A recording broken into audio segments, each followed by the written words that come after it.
Yes, so something is a little different today. Welcome to Ladies Night. I am your guest host, Queen Dom. We are going to give you the ladies' insight still, as always, and let's get started. Hi, ladies. So we have here today with us Mrs. M3. Good evening, everybody. Welcome. We also have a brand new guest, Miss Brittany B, who I'm excited to have on our show today. I think you're muted. Thank you. Thank you for having me. Yes. And then we have welcome back, Miss Petty Penny. I'm excited to see you here too, boo. What's up? You're muted as well. Okay, so we're going to go ahead and we're going to move on to Miss Queen Forever 2K1. Hi. Hello. Yes. So our topic for tonight is going to be Black image. Yes, this is like something that I'm excited to talk about. We want to know, is the Black image determined by society or is it determined by Black people? I'm going to go ahead and give my opinions after my lovely ladies go. And now we are going to go ahead with the first question. Yay. Okay. So are Black people judged in society differently? We're going to go ahead and this time we're going to go in a circle. So we are going to give the first answer to the lovely Miss Brittany B. Oh, me. Okay. Are Black people judged in society differently? Can you hear me, first of all? Yes, we can hear you. I would say yes, due to the fact that most people who are not around a lot of Black people use social media or TV to get their idea of Black people. And so we're judged based on what they may see. So I would say yes, we are judged differently. Okay, that would listen clear and straight to the point. Go ahead. Okay, we're gonna go ahead and Miss Queen 2K Forever 21. I might have said that backwards. Don't kill me. Okay. Yeah, I think we're judged differently. I think we are, unfortunately, I feel like the negative stereotypical images are what is played more versus the good images. So when you think of Black culture, a lot of times all you think of is twerking, smoking weed, and all kind of other stuff that's robbing and carjacking. So yeah, I think we're judged differently because of the images that are portrayed out there. Yes, I heard that, the smoking weed and the twerking. If somebody asks me to twerk again, Y'all already know that I got the taser ready. So hashtag free me one more time because they getting tased. Well, we got your bail bond money already at the bail bond. Just let us know. Yes, thank you. Because I'm not twerking for nobody. Definitely not for Jesus. So we're gonna go ahead. And we're gonna go down there to Miss Petty Penny. How do you feel? Well, I'm a twerk. Ow! No, I'm just joking because I don't even know how to do it. Okay. Are we judged as Black people? Of course, we are judged by the way everything, even if we're having fun, that's a judgment. Um, we can't do anything without being looked at with double eyes on us. Sometimes it could be a good judgment, I think, because they're so in tune of, oh, look how these people live, like why they so happy. And even Black people, we're so, even if we're down on our luck, some of us can be so happy and still exert that happiness that the other people, the outsiders, they don't understand that. So like Queen and everyone else, like everyone else has said, yeah, we get judged negatively, but I also think we get judged positively as well because they want to be us. That was a great answer. Can you whistle while you twerk? Can you whistle while you twerk? That's what I can no. Why we don't? Let's not entertain they crazy. Whistle while you twerk. Okay, this is all my twerking. That's all you get. Okay. Hello, WT Funk. Yes, thanks for tuning in. Thanks for being loyal. He says, "Oh, this is ladies' night, and it feels all right." Yes, Phil. Thanks. We gotta play that song. It's ladies' night. Feel all right. I need a little sound machine. It's gonna happen. Just watch. Oh, Brittany B wrote a message as well. I forgot to hit send. I wrote that a long time ago. So before we get to Mrs. M3, let me let you guys know, please like, subscribe, and hit that bell so you can see the rest of our shows, so you can go ahead and know when we are coming back and know what we're doing. Listen, it's going to be fun. We got a lot of things in works. So Mrs. M3, let us know how you feel. Don't forget to share. Sorry. Yes. So I would say, first and foremost, everyone has their bias.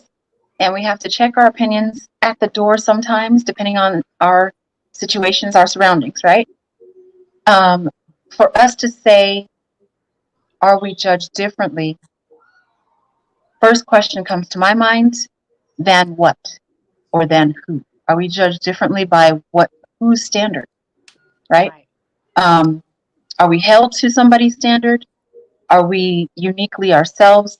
Do we define our culture, or is it how people view us from the outside based on what? Based on what, right? Yeah. So everyone has their bias, and so everyone is judged based on someone's lens looking at you. And it depends on the company you keep. Societally, there is a norm in the United States.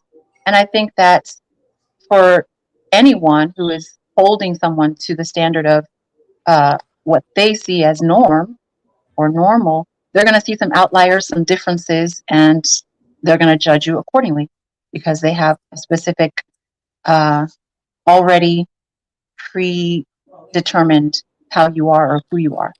So if we're looking at it from that lens, everyone, yes.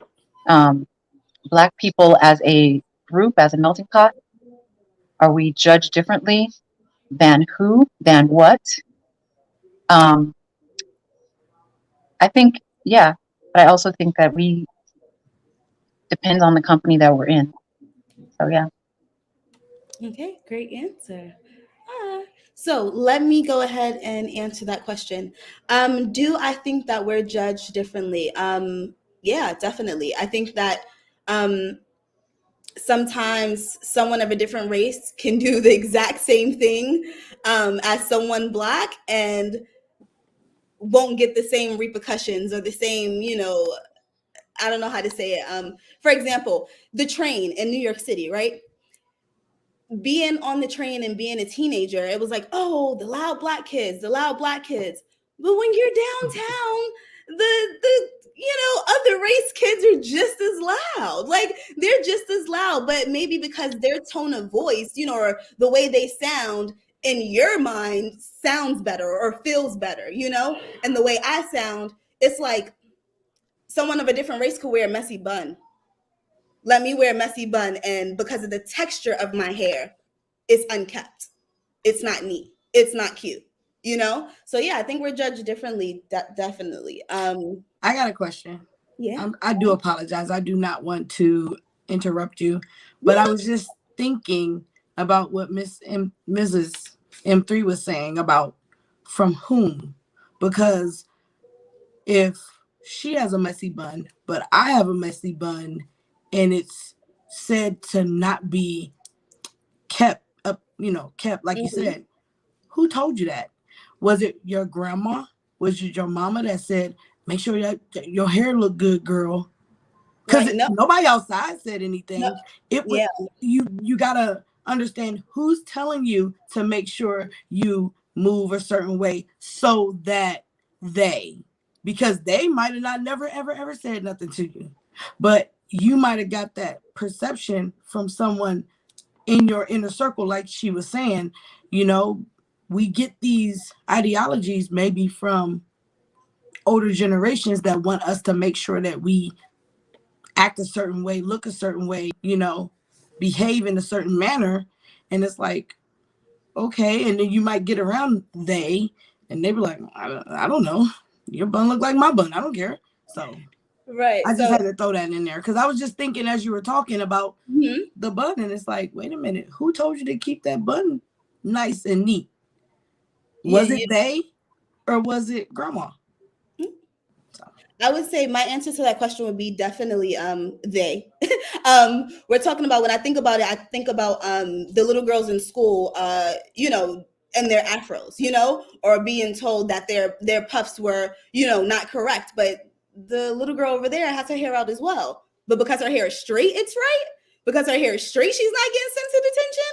So yeah, I'm definitely talking about the theys out there. I'm talking about when things are stopped, because I definitely was raised. Oh well, listen, everyone is ghetto. There's ghetto in every race. There's crime in every race. There's gender. There's like light and dark wars in every race. So be a good person. Be the person that you want to be. The person that you're supposed to be. And I don't give a. You see this bun?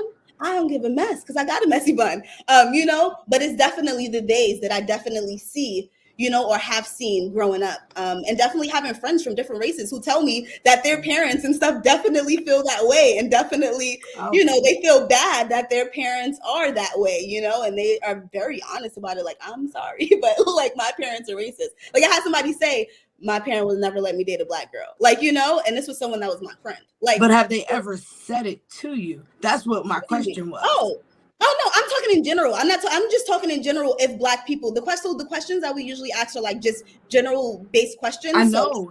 And I feel that way based on what I've seen, what I've seen, what I've heard, what I've been told by the theys, what we see in the media by the theys. The little girls getting kicked out. They're getting kicked out of school by the theys, not by the us's, not by grandmas. The mothers are sending them to school in the afros, and the schools are the ones sending them home. So and I've seen that. So I was just sorry. Yeah, no, you're good. Let's listen. We love to have fun. Definitely ask questions. Definitely, we love everybody's insight. Thank you for that. And I have heard there was a situation with someone that I know, and she was a single mom, teenager, black, and she was dating some white boy from, let's just say, the suburb, and his parents called her ghetto trash and did not want him with her.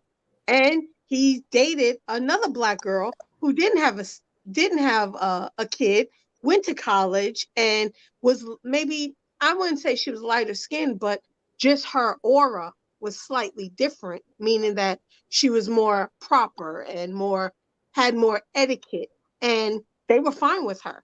But because they saw the single mom as trash because of the stereotype, they didn't want their son with her. But he still dated a black woman. But it was even the different type of Black woman they wanted him associated with. Yes. Oh, thank you for Wow. that. So we have a lot of comments rolling in. Before we get to the next question, I want to go ahead and read those comments. Back there, team in the back, can you go ahead and put them in order so I can read them out? Team in the back. Hello. Okay, so Mr. Hall of Fame says LOL, OL, laughing out loud again. And WT Funk says Neely Fuller Jr. on Hip Hop Cartoons just dropped a video called Expect to Be Insulted. Fire emoji. It's amazing. Oh, it's an Amazon video and channel. Oh, an amazing video and channel. Neely Fuller Jr. is the truth. All right, we heard that. We got to check him out. Any more comments? The Atlanta Thrasher, also known as TAT. Hello. Thanks for joining Also in. known as my boo thing. Listen, still, I can't. The prom king and queen right there. So he says, most of them are just me getting heckled. LOL. Okay, cool. They're having a conversation in the chat. Yes, I clearly, because they are always having a conversation. Yeah. I'm like, okay, cool. So we're gonna go ahead and go to the number 3 question, or number 2 question. We're only on number 2. That was a long time. Okay, can we go to number 2? Team in the back, where you at? I'm gonna still take. We need another question person. Okay, thank you. Okay, so question number 2. Has media improved or damaged the perception of Black culture? Okay, so we're gonna kind of go like this. We're gonna go ahead and start off with Mrs. M3. Yes. Yes. Yes. I mean, when television had no sound, you had the, dark skin with the curly hair, big red lips depicting Black people, and they had a derogatory name like Pickaninny or something like that. When it started having sound, most of the roles that Black actors and actresses got were the maid or some type of servant, including in soap operas that you would watch during the day, and then including in, the big screen films that you would see in the theaters or what have you. There was very limited and typecasting, and it still goes on today.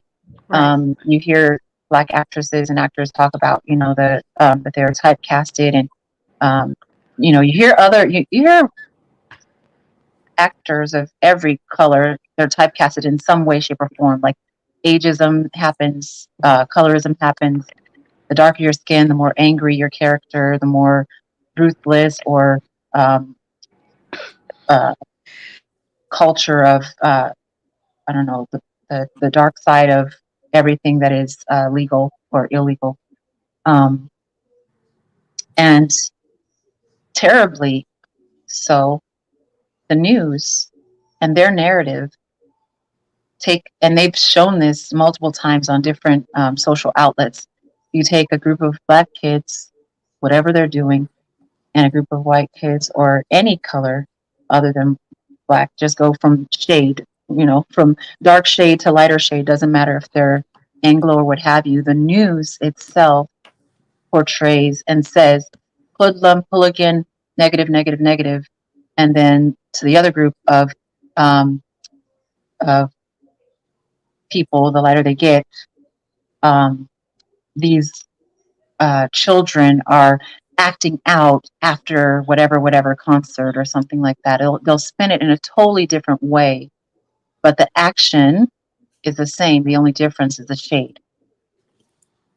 So we've subliminally, subconsciously been dealing with that in media for a very long time, generations. Yes, I agree. That was very well said. I agree. We're going to go ahead and go down here to Miss Petty Penny. What do you think?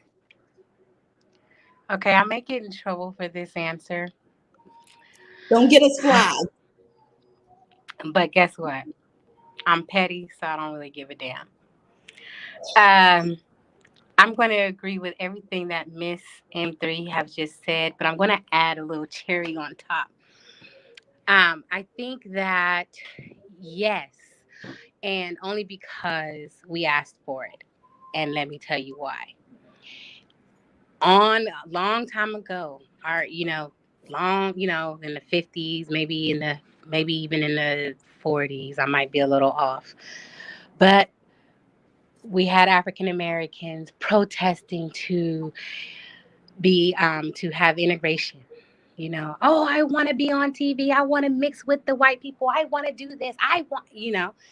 And so I believe that we have, and then once we got that, it never changed. I think that integration personally is the worst thing that could have happened sometimes to us, but that's a different topic. But I just feel like we kind of brought it on ourselves because as we got into these roles, we didn't fight to say, no, I don't want to be the maid. I want to be the lead. So we let them portray us the way they wanted, and we accepted it because we wanted to be on TV. That's what we wanted, and we got it. But now we sweeping up the floors just like we would be sweeping up the floors off TV. So in a way, I do believe that we brought it on ourselves, and even worse, we even film ourselves doing um, derogatory things to ourselves and to each other. So it seems to be okay when we do it, but when other outlets like social media, news, when they portray us the way we act or the way we portray ourselves, yeah, I'm tough and I'm bad and this, and when we act like that, and then they say, oh well, this is who this person is. Now we have a problem.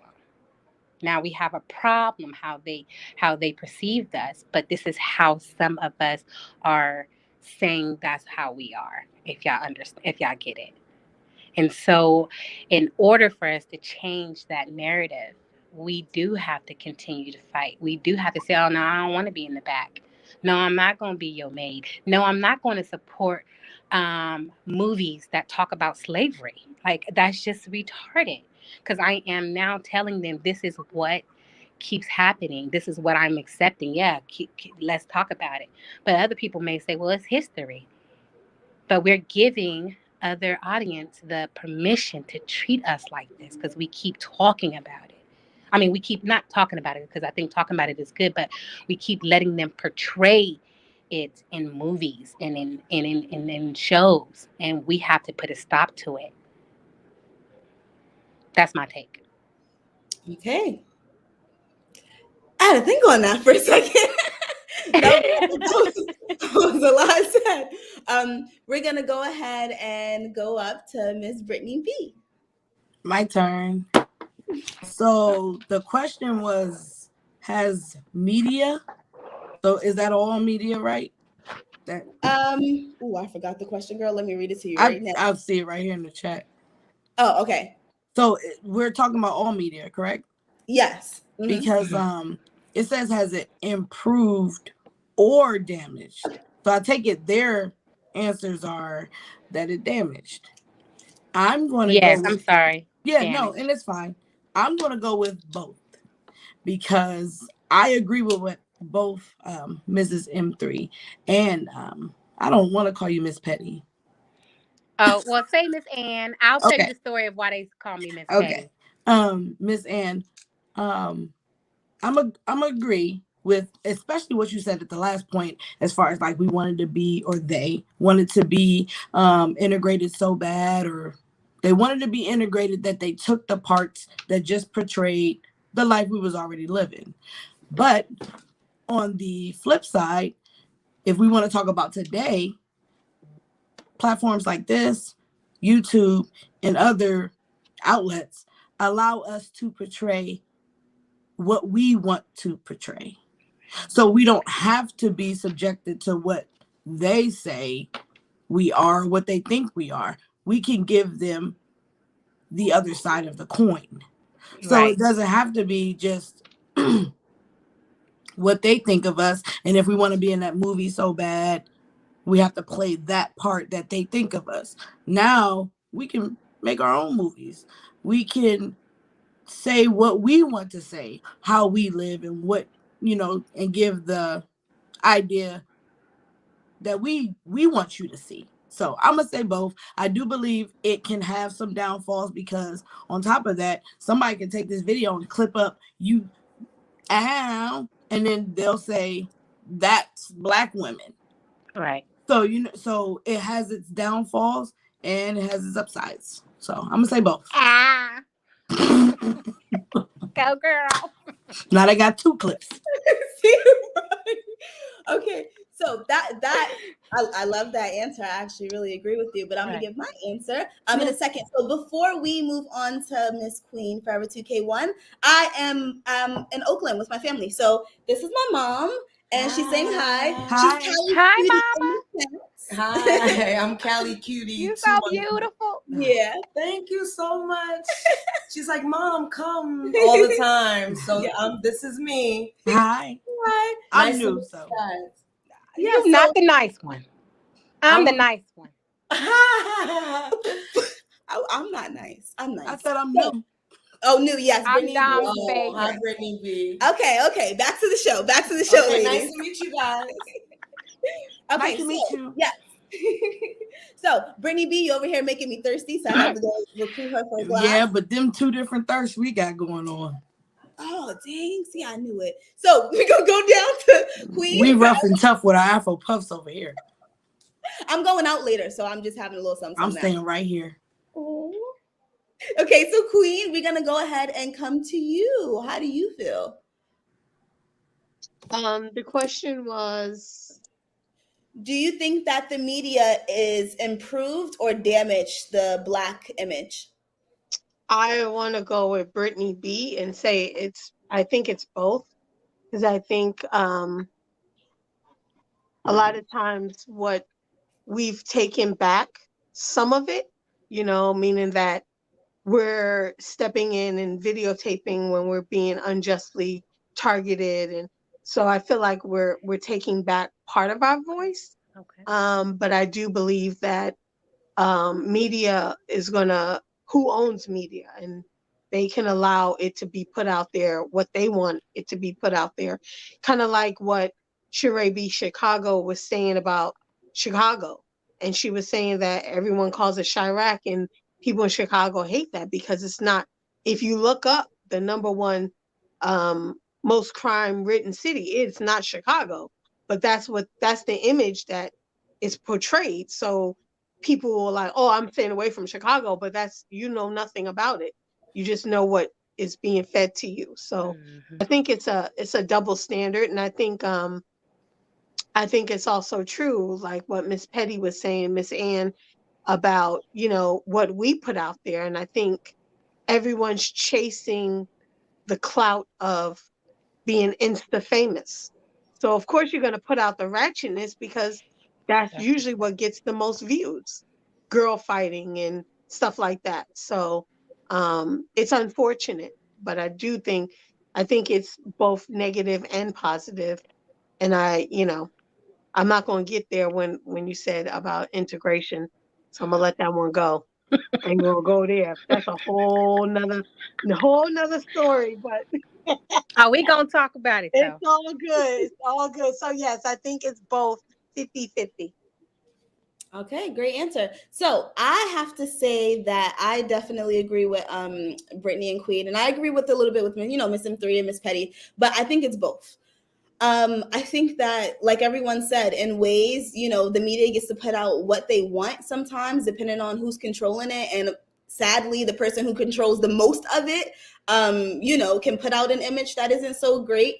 My boyfriend's from Africa. He said, back home, you come here, they tell you stay away from the Black people, stay away from the Black girls, stay away from this, stay away from that. That's what they tell the immigrants. You see the TV back home, you see, the Black people, gangsters and this and that. Like, that's what they see on the TV, So yeah, it depends on what's put out there. Oh yeah. But then on the flip side, I'm still Brittany B's word, on the flip side, it also has helped us, you know? It also, we make TV shows and movies about what has been done to us, about what is going on there.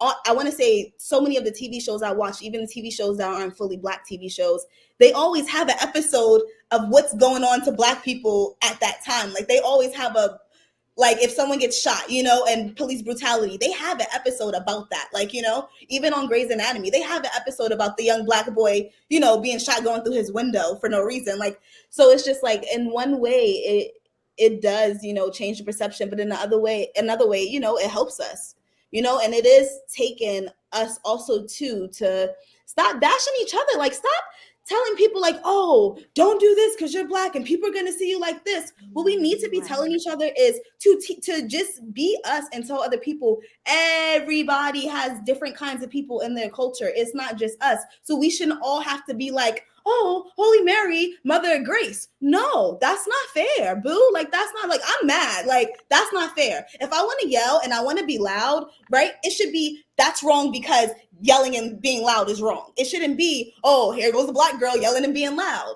No, like, that's not fair. Like, so yeah, I think that media does what it wants to do, but also sometimes we do it to each other when we're on there commenting like, oh, that Black girl, oh, you the Black girl, you know, why are you being so loud? Listen, I don't comment on Black people stuff. I don't care if you're being loud, ghetto, ratchet. I'm not adding my negative comment at all because that's just other people seeing Black people go against more Black people. Like if I know you, I'm going to tell you, you know, in secret, but I'm not going to sit there and just bash my people and just bash my people in the media and bash my people all over. Like, you know, and like, you know, we need to do this and we need to change. The fucking world needs to change. Okay? It is not just us. All of it needs to change. Right. And that's what we need to talk about. Like, so yeah, the media on one end, it helps us because right now I could talk my shit, but on the other end, like, it can damage us. But I don't care. I love Black people. We are amazing. And people in general just need to change.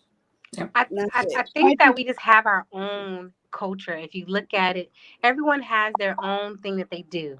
You know, I do think that we're just a rare breed, you know, and we do it all. Like we are looked at as, oh, that person can't achieve this, you know, whether it's in sports, you know, education, career, we have to work 10 times harder. And so I think that they don't understand that.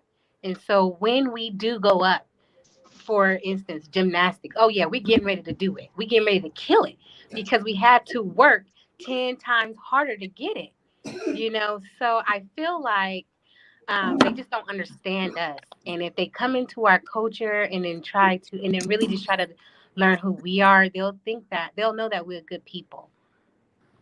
Miss I Luann, do want to say thank you something for about. that. Oh, go ahead. Go ahead, Queen. Go ahead. I was in San Francisco with a friend of mine, white girl from Arizona, and we were standing out the mall and we were waiting for her car, like valet, whatever. And so I'm talking to her, and I'm from New York, so my hands is all over in the air, I'm loud, whatever. We laughing, cracking up, and she was like, "Hey, um, can you tone it down? People think you're yelling at me." And I said, "Really?" And then I looked around. You should have seen the way the people were looking at us, like, is she trying to rob her, or is she trying to attack her? Oh my God. And I started cracking up. And then the image about Africa, a friend of mine's married a guy from Nigeria, and when his family found out she was a singer, they was like, "Oh, she's shaking her behind on camera like Beyonce." And he was like, "No, that's not her." So the image even in that was like, "Whoa, like what are you trying to do to the family?" It's crazy. Yes, I hear that. Okay, so we have some. Oh, go ahead, Mrs. M3. Go ahead. I was going to chime in with what Miss Luann said because I feel like it's pertinent information. The fact that we do work hard, and I think a lot of people, I don't think we mind that we work hard. I think what we do mind is that after we work that doggone hard, it takes one thing or one person to say something derogatory or demeaning, and then everything that we worked for, it's like a poo-poo on it. like, oh, it doesn't matter because now we see you like this. Oh, you were one of the good ones. Now, no, we don't see you that way. Did anybody see the Kaepernick in black and white, Colin in black and white? I actually watched some of it last night. It is on Netflix. It's a challenging thing, right? Because even when you think about like Yeah, it is. societally, I depending on can't how watch dark that. their shade, you know, kids of two nationalities or parents from one Mhm. color scheme to another have a difficult time as well because neither situation kind of fully sees them as their own Right, in some respects, right? right. And he was depicting just how, you know, he's seen as African American even though his mom is white, right? So when he's in a group of people, he's the lightest shade of brown, even though, you know, he's raised by two people that were Anglo, completely white, right? From they adopted him from a baby. And he's saying in this crowd, he's singled out when he's just with his white friends as the bad one. But then when he's in a group of black and white, He's singled out again. they say, oh, he's the good one until he does one thing that they disapprove of. And then, oh, maybe you aren't one of the good ones. Like that part is irking. Right. Like you can do your best work and people are going to think of you what they think of you. And so if you get caught up with what people think of you, that's the issue. Like that can deter someone from being their best self. And that's one part of, you know, helping our generations that are younger than us to get a self-worth that's not labeled by what society thinks. Because society, just like there's I think there's multiple scriptures that talks about how they, you know, one minute they're hooray Jesus and the next minute they're like crucify him, you know. um, Society is like that, and many people have their own opinion when they're on their own, and then they go with the crowd when they're in a group of people that look like them. And if young people don't understand that and don't have a self-worth that's uniquely for them, it gets challenging because their life can be like, oh, based on how someone values me or how someone sees me, and that can change from minute to minute. Right. But unfortunately, we don't live in a society right now where they have that option. So if with police killing people, so if you move a certain way, they're not going to ask no questions. They're killing our kids. So Right. it's a different society. Even in that, you still have to move a certain way. You still are restricted, unfortunately. And these are what I'm a social worker. And this is why I tell the youth that I work with every day. I understand. I get it. But you have to know you can't do the same thing someone with a different color skin does. I don't care if even if you're around it, even if you didn't do it, they are automatically going to come up to you and and do something to you based That on part. what you look like. And that's the thing. That's the unfortunate thing. I think the youth today is like they're not even allowed to be themselves because they Yeah, have to move a certain way in order to live. That's crazy. That's crazy. And it's Yes. the fears. Like, I know, I mean, because no other culture has to sit their No, black child down and give them the black talk. did yeah, and it's crazy because I mean I'm glad I'm not a youth because they would have been shot me because I was off the hook. You know what I mean? I wouldn't even have made it, you know? So, you know, that's a whole nother story. But even little kids crying like, am I gonna die? Like, I don't want to live and know that someone's gonna kill me. Like, that's crazy. That's crazy. But anyway, that's a whole nother. Oof. Yes. That. No, go ahead, Brittany B. Did you have something you want to say? I was just going to comment on the police, you know, that fear, because I live in the Midwest. And if I had to think about situations here, I don't I don't know any police shootings, but I do know people killing each other. I do know where people shot each other, but I know that's off topic. But I was just saying, I wonder if the police shootings are in certain areas because you never hear about it in Indiana, Ohio, Kentucky. So I think sometimes too, like the media incites the negative in certain areas to keep it like, flowing. yeah. And in other areas, they kind of stifle it, depending on what part of Indiana, right? Because I was born in the Midwest too, and very close to Chicago and Indiana. But in certain parts of Indiana, you're not going to hear the brutality and things like that of the police because the area is predominantly not African American. We'll say that. Okay. And in other areas that are predominantly African American, the news is going to talk about it all day because they want you to have that narrative. They want you to see the negative. And I think on a deeper note, I know she's not here, but Sheree, I think if you thought really deeply about that Chirac and trying to scare people out of an area that you want to bring back up or bring up or build up to bring they back in, I can see that being like, oh, I see your trick. I see you. Okay. Yeah, I ain't going nowhere. Yeah. Yeah, but it's very real in other areas, Yes. So I I don't want think, to discount that. yeah, no, I think it's unfortunate, Have because y'all seen the I movie? got pulled over like 2 o'clock in the morning, 4 o'clock in the morning. I was speeding because I was trying to pick up my husband. I was running late. But the cop who pulled me over, like he had me pull over, and it was 4 o'clock in the morning, so it's like dark. It's a empty parking lot, and I started freaking out when he pulled up. He didn't have his hand on his gun, but he had that light in my window, and I started freaking out to the point where he was like, I'm sorry, it's okay. Like, I was like, please don't shoot me. My hands is up. What do you want? And my phone started ringing. And then he was like, please. And I said, no, I'm not touching it. You grab it. You grab the phone.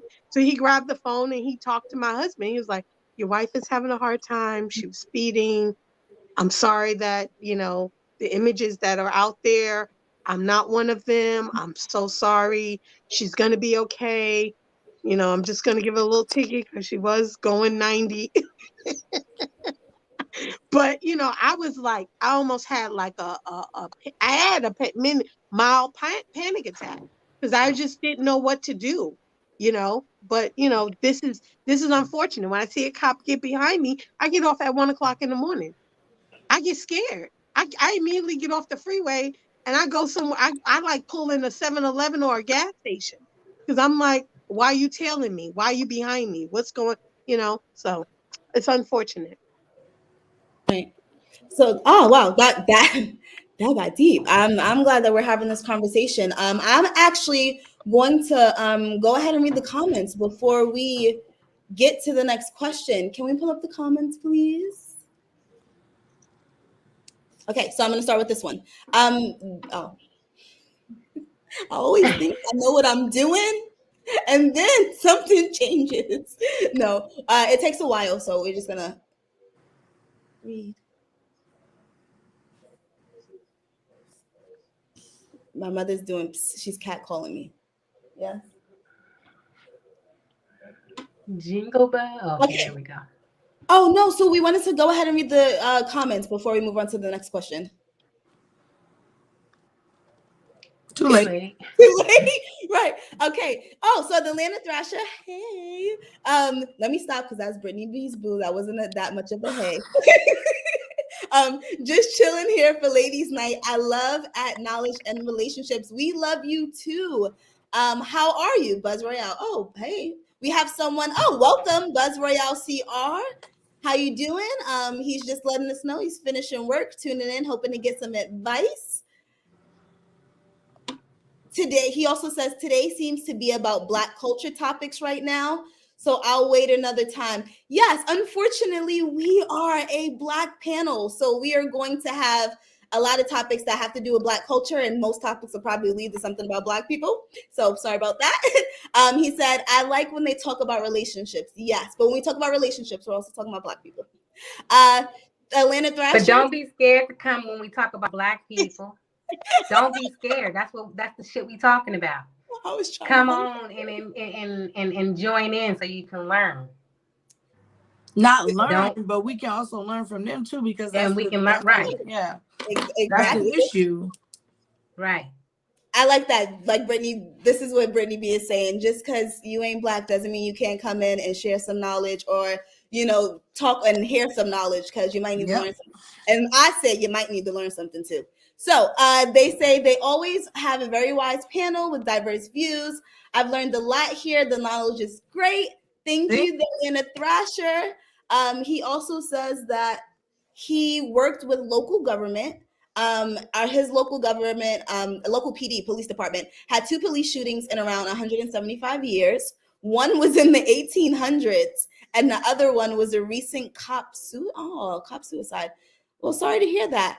Oh, he had to change the picture because That's untrue.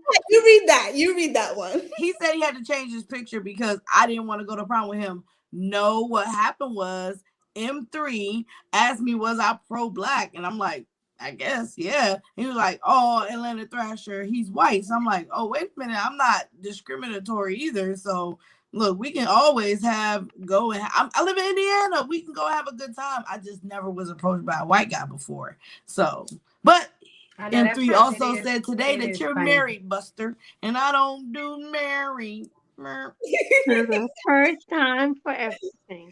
No, I like you, who Miss said that? B. Who said it's I'm the not first talking time? No, about he's marriage. I'm been talking about married. being Not the He- white. married I don't man. think he's married now. He's been married. Oh, okay. I'm not talking about married men. I'm There talking you about go, Miss being M3, trying white. to match Oh somebody yeah, else. yeah. I will never. I just ain't never been Hold on, they still approached. talking to you, Brittany. Go ahead. They got some more comments for you. Uh-oh. Is it a love connection? No, that's what M3 did that last time. That's the problem. Girl, he trying to ask you for your number. Why you got M3 naming him out? Because he's the one that started this. I was just a guess. Oh, he's still Did taking you notes. read? He said, Oh, I'm Brittany, getting you were right. He says see? he's still married. He's He's getting still getting married. divorced. I'm separated for 4 years. That's a Nah, long honey, you gotta divorce. have them papers. I was about to say that's a long That's a time when you were long one divorce. And right now, she can take it. Right He now, must got wealth. she got you. Yeah. She can have everything half. Hold on. Okay. He must look. He must got wealth. They trying to separate He was trying. incomes and wealth and I told y'all 401ks I'm and petty. real estate and Roth R. You should not be looking for no IRAs other and- fish. There's no Yeah. fish in this sea. There you Okay, go. you married, bro. We may have to do a knowledge and relationships blind dating or something. Well, he ain't blind no more. He got that beard. I see that beard. Let me see. Got that beard. Wait, He she got said the he got gray that in it. beard. I'm done. Yes. Okay, ladies, that was fun. That was fun. Let's go ahead and move on to question. And he's 42. I think he said he was 42. Oh, see, she got the age and everything. You ready? I I think he a gender too, Brittany. Huh? I think he a ginger too, girl. He a what? A ginger. Redhead? Redhead, No, girl. it's not red. All right, Brittany B. You're gonna have to shoot your shot in the DMs, girl. We gotta go on to question number 3. My shot broken. Question number 3 is: do you believe in the term culture vultures, aka people who steal from Black culture? All right, so we're gonna go ahead and go in the backward circle. My hand never boom in the backward circle, and we're gonna start with We're gonna start with Queen. I'm just gonna guess. Queen, Yes. you go ahead and answer. Yes. Culture vultures, man. I'm sick of it. Why is it okay for you to wear cornrows? Now cornrows is cool. Why is it okay for you to wear afro? Now afro's cool. Get out of here. Get out of here. Stop stealing culture. Go get your own. You ain't got one. Sick of y'all. Yes. So yes. Yes, that was quick. So I want to welcome to the stream Over the Top WME. Thank you for tuning in. Go ahead and hit that like. Go ahead and jump on if you have anything to say. If you want to come join the ladies, go ahead and come join us. We're gonna go ahead and go on to Luann.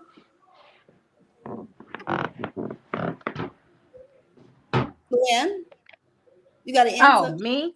Yeah. I'm gonna agree with Miss Queen. I want y'all to stop trying to be us. Stop trying to be us. You already know who you are. We don't have to call you out by names. This also goes for celebrities. You are not African American. You cannot be African American. Even if you die and come back, you will not come back as African American. Just to let you know. It Not seems like the we can't have reincarnation. nothing. We can't do nothing. The other night, you guys, before Halloween, okay, I went. Oh my gosh, this you guys, really? I went on to Fremont. I live in Las Vegas, and Fremont is like a mini strip. It's like the best place that we go. We locals go. Okay, I was down there with my sister-in-law, and these people had a nerves to play Tupac. They were rock. They had Tupac as a rock, like they was singing it as a rock song. I said that is not the way that song goes. I was so disgusted. Every song was a black artist, and I was looking at this white man and this group, and I was disgusted. I was just disgusted because I just felt like, damn. I'm happy that you know the words, that you actually changed, by the way. Some of the words were changed. It just really, really, I don't know why it freaked me out and it perturbed me, but it perturbed me so bad I had to leave. I just left. I didn't want to even tell her why I left, but I was just so disturbed. I just could not listen to it. I just couldn't. That was It's just over the top sometimes. yes. Let them know. Let them know how you feel. Let them know how you feel. Okay, we're gonna go ahead and go to Mrs. Indra. Who? So I love how Mrs. Over the Top WME said she personally doesn't care for the vultures. It's called low key admiration, though. Mm-mm. And I agree. I think, imitation is the highest form of flattery. But I remember, was it a couple weeks ago, the Atlanta Thrasher and I were having a chat conversation about the fact that, a lot of cultures, they imitate Black, but they don't want the problems. Right. That they don't. Everybody wants to be Black until it's time to be Black. Right. You Right. don't want to get pulled over. You don't want to get shot. None of that. You don't want They're to do just all like that. our look. That's it. They don't want none of the problems. So, yeah. Culture vultures, in my opinion, I don't call people vultures, but I agree with her that it is a form of admiration. They admire everything about us except for that struggle. So, yeah. Can I respond to Atlanta Thresher? Yes, let's go ahead and have Brittany B answer, and then I'm going to read off the comments so you can respond. Go ahead, Miss Brittany. She can. I'm still thinking because it's hard. What she said about seeing them play the Tupac music and all that. I like rock. I like a lot of stuff that you would think, oh, what are you doing? Why do you like that? So when somebody takes some songs and switches it up to how they like to listen to it or whatever, it's music, it's art. It's supposed to be however you see fit to do it. So I don't really get offended if I see a whole bunch of white people singing some Black song, because I don't even listen to Black music like that. Right. I love country music. I'm a Metallica fan. Yes. Started a lot of that music though. So that's what I wanted to say. There's nothing wrong. We started a lot of that. That is Black music. We started it. So it's still but what I'm just saying, it was just I want to I want to make understand sure that what you're saying. I'm not trying Don't to get be me offensive. wrong. What I'm saying is it was just disturbing to see how like a classic song from like one of my favorite artists, rap artists. When I heard when I Tupac is dear to me, so I'm just thinking like you're butchering the song. That's how I'm feeling right now. You're butchering the song. You're freaking butchering it to like nothing. So I cannot listen to you butchering it. Now, do I care if I see a white girl singing Whitney Houston and she blowing? Hell no. I'm gonna say, go ahead, girl. You know what I'm saying? Like, So I it's mean, just the I don't Tupac like thing? country music, but I mean, I may like Garth Brooks just because of how he looks. You know what I'm I saying? play So it's not. Green Day, I play Incubus, I do Jimmy Allen, everything. you name it. I don't Music let is just, yeah. it's life. Well, Because a lot of I'm times not. You know, I just don't want you to tell me a story. So that's the only reason why. You know, but other than that, I mean, I don't even like all rap music. I just think it's disgusting. So it depends on who the artist is and the particular person that they were just portraying. I just felt like they shouldn't have. okay, got it. That's all I'm saying. The Yeah. person who they were portraying, they shouldn't play that song. Maybe a different song, like play Um "Dear Mama." Okay, not that particular song. Okay, I just Miss thought it. Luann said, just don't touch Tupac. I just it's right. You the know. only thing, like I said, being here in the Midwest, and I don't have too many examples because I work so much. So 9 times out of 10, I have coworkers that I can go by. Um, I've been in places where I've been the only Black person. I worked at a job where I was the first Black woman to work at the plant.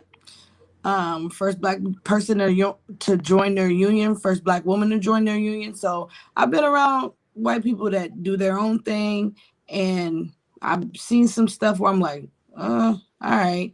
So the only part about grabbing our culture that I can say that I don't like and I will not agree with, and I see it all the time, is when I see white people say the N-word. The N word. When they say what? The N word. Nigga. Oh, right. I didn't say the Yeah. N And my word, thing sir. is, We gotta stop calling ourselves that, because well, here's the it's just, problem. yeah, Here's the thing. it's If gone so far. if we're rapping and they're doing Tupac or they're doing Lil Wayne, it's in the song. It's in the song. You can't knock them if it's in the No. song. So, It's like people calling each other dude now. When you, bruh, I teach at a I high don't even like school, bro and they all don't the even time. have to be brown skin, and they're calling each other the N word. Like both of them are, neither one of them are brown skin, and it's just like, Well, my, like saying, my dude, what's because up? But they're using the N word. Like I'm if it's, confused. you know, So Yes. that's the Okay, only thing about biting. You can do whatever you want. I don't care. You ain't gonna be fly like me. I ain't worried about it. So, but that's the only one because they see people doing it. And a lot of times you get around some Black people, we not really addressing every single thing, because if we did, then we'd be the angry Black woman or the angry Black guy. And Right. we gonna be the ones that end up in trouble. So a lot of times you can hear something, you be like, ugh, and you let it slide. But that's one, it's almost like what she said about the Tupac butchering song. Of course, if I hear a conversation, I almost want to get up and be like, hey, cuz, you might want to not say that, dog. So yeah. This is a thing too. Like you have to pick your battles, but at the same time, you think about like when we look at our generations, we self degrade in that regard. You don't see other cultures walking around with their derogatory terms saying, "Hey, what's up?" Whatever their derogatory, the words. Some You of them don't don't hear them even know they calling each have other one. that. Okay, so I'm gonna, before I interrupt you guys, I'm gonna go ahead and answer. Please, Yeah, I like that question. I'm gonna go ahead and answer. So yes, Mrs. M3, if you are in the hood, you are gonna hear other coaches call each other those names because that is just what people in the hood do in general. So if you go to the Asian hood, you're gonna hear the Asian hood people call themselves or call each other whatever. Like the same thing with the N-word. Most of the people that you hear saying it, you're in the hood. So yeah, other coaches definitely do call each other the names that I'm not gonna say. They call each other that, and they don't. I hear them call themselves the N word That's what faster than I do thought. That's hear where them she was call going. their I've own heard that We too. culture don't by a know. derogatory term. We also Right. don't know their language. So sometimes they're talking to each other and you don't know. They could be saying it 3 times to each other, but we don't know what they're saying. We don't know what they're speaking. We don't know they're speaking a whole different language. But because everyone knows the N word, we automatically notice when it's said. We don't automatically notice if Chinese person, because Chinese and Japanese and Korean is very different. If a Chinese person says something derogatory to another Chinese person, we don't know if they're using that as a term of endearment because we have no idea. We're not speaking Cantonese or Mandarin, so we don't know what they're saying to each other. But if it caught on like the N word has, then I would agree with you, but I don't agree in that would never do that. Would never because happen. you don't hear it. You don't That's not see the that. problem society. We live in America. It's not going to catch on because nobody cares what they're saying. They care what we're saying. They care what we're doing. So a lot of things from other That's cultures my point. And are that's not what she just was like, saying. for example, I when it agree. comes to Asian gangs, people don't know how prone Asian people who come from their country and come to America were prone to gangs. Exactly my point. So But no, because all They people don't call each other that around other people. but the They problem don't do is, that. even if they came from there and they were Asian gangs, they get here. I'm hypothetically. No, we're saying when people- they get here, they turn into Asian gangs, prone to Asian gangs once they move here. Right, but then they still want to But- call each other niggas. That's what I'm saying. You're Right. saying exactly my point, Dom. I agree with you because you're saying exactly the point. Like, Okay, so maybe I misunderstood your point. yeah. I wanted to answer the question about question number 3. Okay. Because we have a question in the chat that I definitely want to get to, and is kind of the same thing. So we can definitely keep continuing the conversation, but also answer the next question as well at the same time. So my answer to question number 3 is, do I believe in culture vultures? Yeah, I mean, they are out there. I think it's not about are you wearing braids? It's about why are you wearing braids? Like, like if you have a black best friend and your black best friend has braids and she's like, I want to braid your hair. I've done it. I've done things to my white. I had a white ex-girlfriend. Listen, I've done things to her hair because I was bored, used black products, did all that because I was bored, So she's not appropriating culture. She just happens to have a black girlfriend who likes to play in her hair and make her look like a black girl sometimes because I'm bored and her hair is long. So I don't think that it's a culture vulture thing. I think it's a why are you doing it? Where is it coming from? If you're a person that goes, oh, black girl with the green hair, she's ghetto. You can't wear braids, boo. You can't wear braids. You can't wear green hair. You can't do none of that because if you think that is ghetto when I do it, then you can't do it. If you're doing it out of appreciation for me, and then also say that when you do these things, when you're wearing the braids, give us some, props, give us a little notoriety. Like, that's all I'm saying. Like, give us a little, like, for the black culture, like, doing it for the culture, celebrating black people, whatever you want to do. Do not wear Indian costumes. Do not take it that far. We're not talking about that. That is culture appropriation. Do not do blackface. Do not don't take me wrong. Don't do all that. But if you want to wear braids, if you want to wear Jordans, like, I don't think Jordan said this was only for black people. If you want to wear, your pants sagging, if you from the hood, you appropriate hood culture to me. Like that's what it means to me. If you talk proper, I don't think that you talk white. If you talk a certain way, I think you talk hood, no matter what race you are, or you talk whatever, you talk Southern, or you have a Southern accent, or you sound like you're from Chicago, or you I don't think it has to be a race thing. So yeah, I think it's if you're giving props to the culture, if you were adopted by a black family, you may be wearing braids. Like that's not on you doing something wrong. So yeah, I think it's why you're doing it. And what are you doing for the black people since you're out there wearing braids? That's all I'm saying. Like do something for us. If you want to steal our stuff, like give us something back. Okay, give us some love. I mentioned the braids because of designers, white designers and European designers. They said all of a sudden it was appropriate because someone like Kim Kardashian wore them versus, so I don't care who wear braids because I make money doing braids. But what I'm saying is that why is it deemed okay now and fashionable because someone outside my culture is doing it? That's what I mean when I say culture vultures. I mean, it's something that's taboo when negative. Naomi Campbell did it. Huh? I said it was taboo when Naomi Campbell did it. It was a big thing. And now all of a sudden it's cool. So, that's what I mean. I feel Iverson nearly kicked off the basketball team because of his braids. Right. I want to go ahead. We have can I say one more thing on that? Culture vulture. Now there's these two guys called they're the Island Boys. I know they have been trending because they have their hair like Kodak Black. Oh, is it that? Yeah, I seen them. Yes, they have been trending. They're white boys. They have literally they have whatever tattoo he has. They have literally put themselves onto the tattoos. You guys, I wish I could just bring it up, but maybe next time, and I'll share it in the girls' chat. But yes, now they're the Island Boys. They are gaining hella people, like hella followers. just by copying Kodak Black, who's just ugly black. They're ugly too. There's Well, such I thing as do ugly like black. I'm sorry. It's just That's like another. that young girl, the young black girl who created the dance on TikTok. And because the white TikToker did it, they gave her credit for it. And she's not the one who created the dance. And then I think whatever city she's from, the basketball team had her come out at halftime and do her dance. And I think a few people had her on her show, but that was happening on TikTok. A lot of the influencers weren't creating dances. They banned it because the white influencers or the other races were taking their dances and claiming it was theirs. Yeah, one And TikToker called one of them out and said, "Hey, that's my dance. And you Yes. need to give me my props." Like she went But and did it again. A black lady. You guys, can we please do the next question? And then we go can ahead. keep. It's going to be about the same thing, and then we can keep going with it. But we have a question, and then I also want to get to the comments. We got a whole lot of comments over there coming through. It's a lot going on.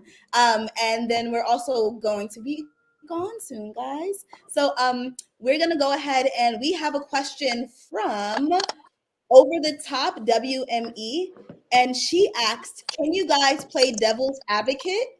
How is culture vulture a positive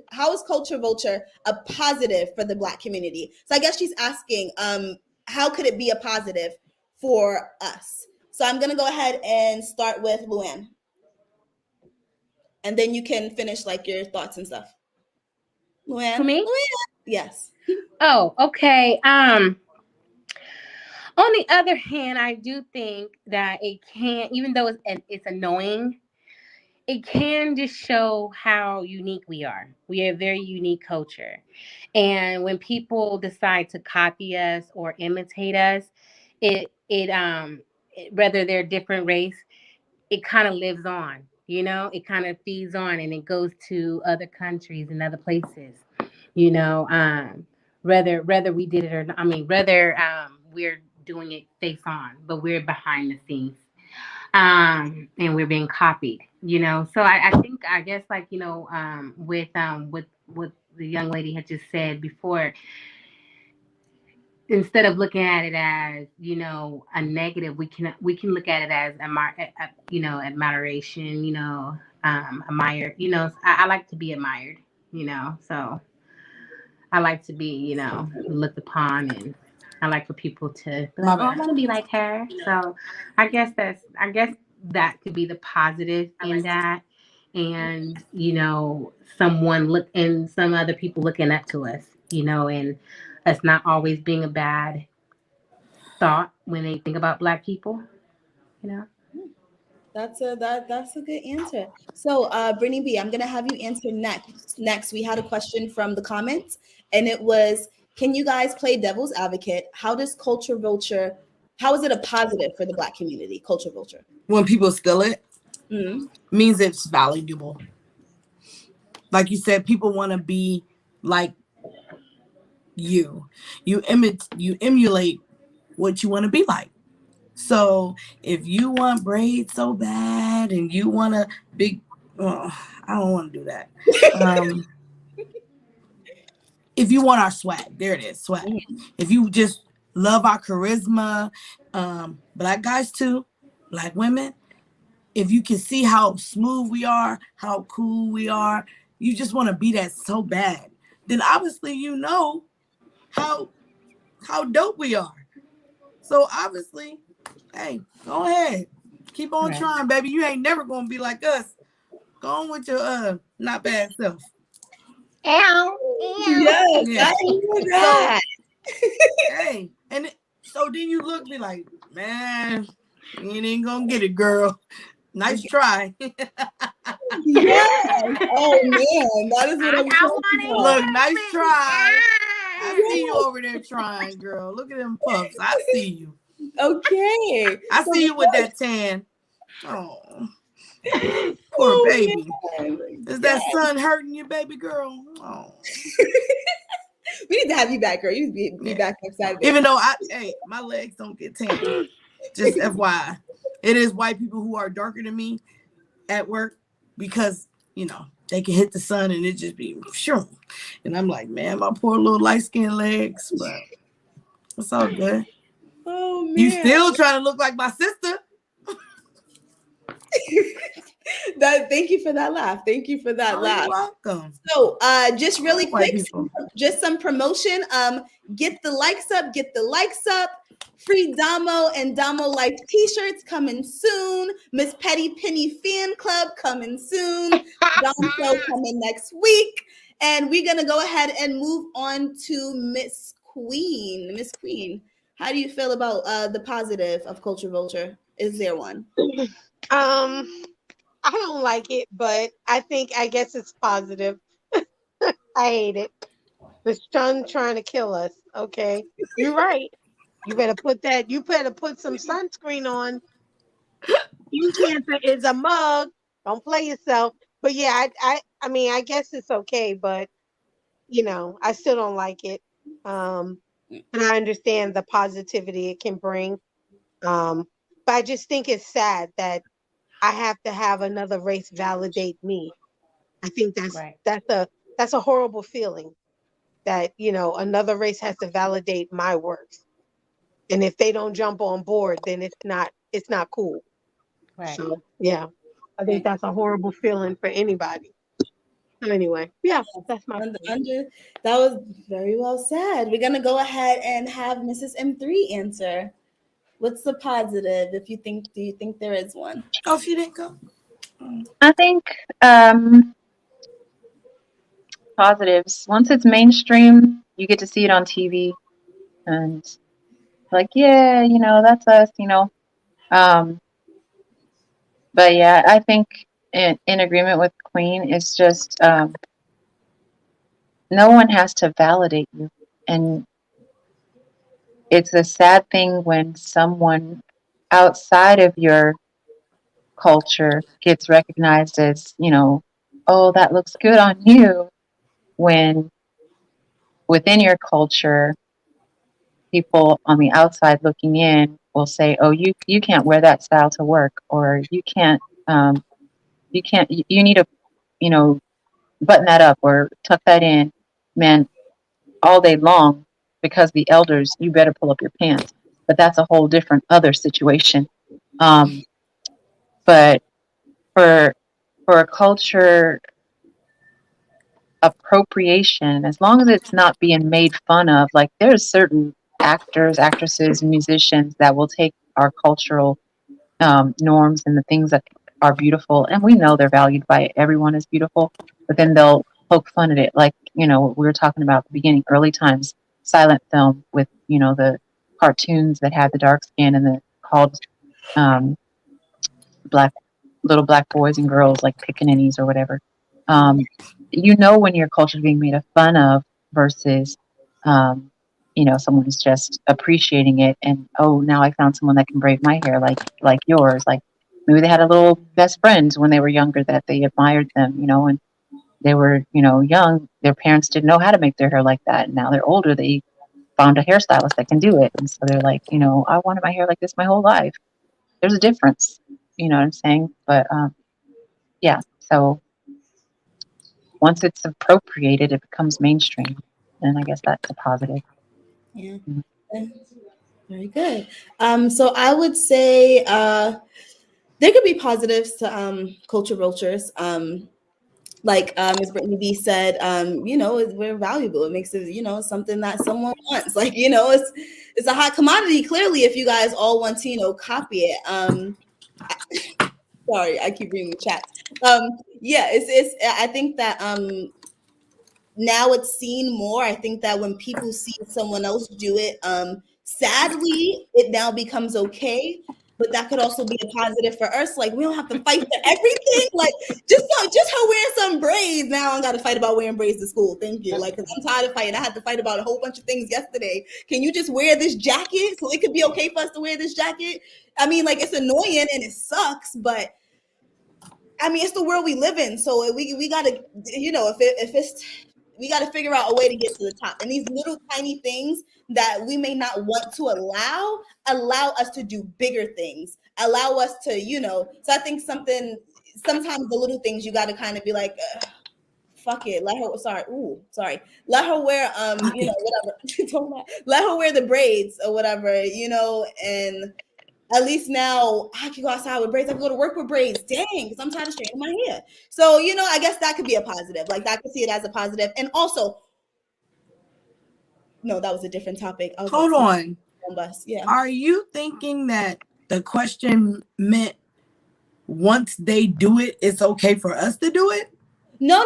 That's not what I think the question meant. What I'm saying is a way that it could be positive if we're playing devil's advocate and we're trying to like, all right, what way could we see the fact of like sometimes when these things are now shown by more people, like for example, when it comes to even just gay pride, like when more people were accepting of it and more people like churches and things like that, then it made it more okay to be gay and it made it easier to fight for those rights. So same thing with Black people. When the girls wearing the braids and now the white girls wearing it and now it's seen in a different light, yeah, it sucks, but now we are all out. Now braids are not such a big thing anymore. Right. Now even though I'm gonna wear like you said, I'm gonna wear braids regardless. I'm gonna like girls regardless. For the people that don't feel that way, the people that there's people that just don't feel that way. So there's people that are like, frick, another thing I gotta fight over. So maybe I'll just won't wear the braids to work because I don't want to have to, because I gotta fight over so many other things at work. Like, they may have that job.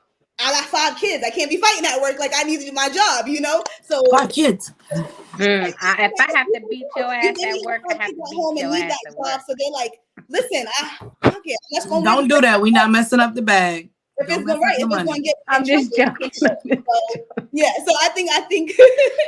So we have a lot of comments. We're gonna. That's over the top. She needs to stand up. Over the top. I need you to join the panel. I invited her to the panel, and she ain't pull up yet. Like I invited her. I need her because we trying to understand your question. Come on, Miss WME. We need you to ask them from live. Get on in here.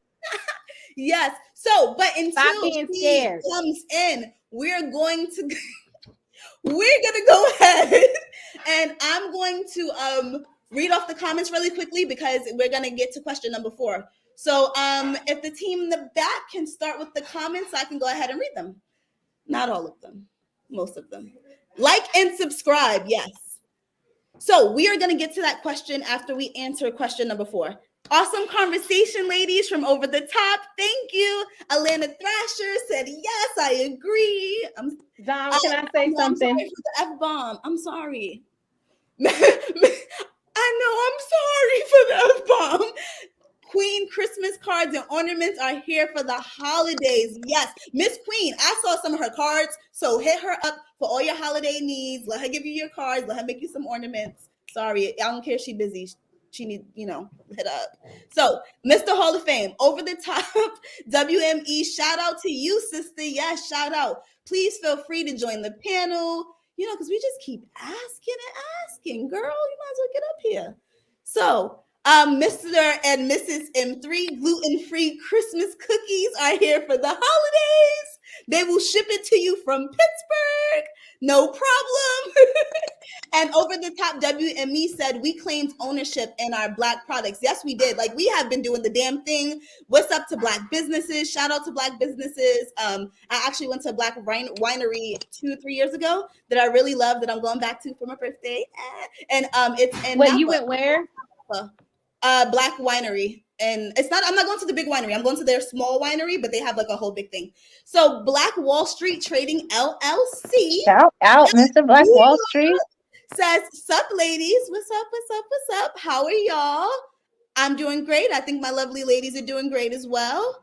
Over the top says, give me a second, putting my kids to bed. See, that's what I'm talking about. No problem. Yes, we have First Lady Tammy, Yay! Ladies Night here with us now. Hi Tammy, how are you? Hi guys, I'm good. I would show my camera, but my hair's not done, so. Girl, you banging. You could have put your hair in the ponytail, Tammy. So, I'm actually doing something a little different to it, so it will be a little bit more complicated than putting in a ponytail. So yeah. Yes. Okay, well, it's great to have you. Thank you for letting me, do this little thing for, a second real quick. I like seeing other people do their thing. I like letting other people shine. So go ahead and shine. Thank Ain't nothing you. wrong with that. So we're going to go ahead and go to question number 4. Is more questions? Wait, are we going to Yes, we answer? Are we going to answer the other question first, Dom? No, so we're gonna do. If y'all question me one more time, the stream's gonna be over. That's over the top. We got question number 4 and question number 5, and then when over the top comes in, we're gonna go ahead and let her ask the question she put in the comment since she's gonna be in here. Yeah. So question number 4: what is your definition of Black culture? So since Miss Tammy is here, we're gonna go ahead and let First Lady Tammy go first. Yeah. I really appreciate you letting me go first, but I need to think about this one, so I want to hear everybody else's response before I say mine. But I appreciate you having me go first. She cheating. See, I mean, She cheating. I appreciate that. I appreciate it. Okay, so we are going to go ahead and start with Queen. Queen. Wait, is your hair in the bonnet? For real, Mr. Holland? It's not in a bonnet. I'm actually putting. I almost want to show what part of my hair looks like, because it doesn't look horrible, but no, it don't. So yeah, my hair looks like this. This is what I'm doing to my hair. So, but it's not bad. Why did you do that? It looks good. Yeah, I gotta finish it. It's not done, but yeah. So. But it don't look horrible. Yeah. It's crochets. It doesn't look horrible. Yes, absolutely. She made it seem like it was all over her head. As a matter of fact, you're almost done. I am actually. I know about that crochet life. We're gonna go ahead and let Queen answer first. Queen, are you there? Yes, I'm here. Sorry, I had to step away. Okay, what is your definition of Black culture? Ooh. Oh man. Black culture.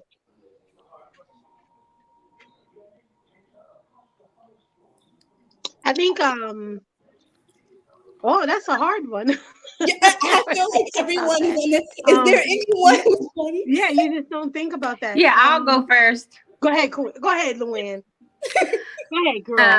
I don't quite, this is my own definition, but I think that Black culture is, we are just a group of everything. We are a mix of everything. What I mean by that is that our culture is undefined because, again, we are. I believe Black culture is. You're a little low, boo. You're a little low. Can y'all hear me? Nah. No? Can you hear me now? Yep. Yes. Okay. I believe that Black culture is. Did y'all hear anything I said? Just start over. I said, okay. So what I said was that I believe that Black culture is really undefined because we're so unique. We're very poetic. And I think that we are a culture of mix. Like we're everything, because we're perfect beings. We're the chosen one, the chosen people. I believe that with every fiber in my body. I believe that Black culture is it's the foundation of how America is run. Because without us working and our ancestors putting all that on their backs and carrying it, I don't think that America would be where it is today, even though we are still looked down upon. I think that Black culture is just love. Dang, the comments is going in. Sorry. Sorry. That was great, Luann. I heard you. I got distracted as well for a second. But we're going to come back to the comments a little later. We're gonna go ahead and who listen, I'm not even going to choose y'all. Y'all choose yourselves. Who is ready to answer next? Yeah. Oh, let me add, we're rich as well. even when we're poor. Yes, we're rich in like knowledge and love and prosperity, I guess. Right. Mrs. M3, you going? Yes. Go ahead, Miss What M3. is Black culture? Who we are? First and foremost, we are human beings, Mhm. regardless of how the Constitution was originally Right. written. We are whole human beings. That's what we are. Our culture is the foundation of this America that was created from runaway children from Mhm. Europe. We are America. Black culture exists in America. You go to Europe and you call somebody African American, they're like, I never stepped foot in American soil. I am not born from America. Why are you calling me that? That's not my culture. Other countries know their history. Africans in other countries know their history, where they came from. Ours was stolen from us, and we created our own right here. And we have to talk in tangible things, things that exist. You know, we are hardworking. Our culture is let's get information. Not everybody in our culture is ignorant. We want to know. We want to learn. We want to work. Right. Our sweat, blood, and tears built this country. That's our culture. We started from nothing once we got to this soil. And they can't get rid of us. We're still here. Beyond these shores, our ancestors are still kings, are still chiefs. Forget we were, we still are. We just don't have the connection to them.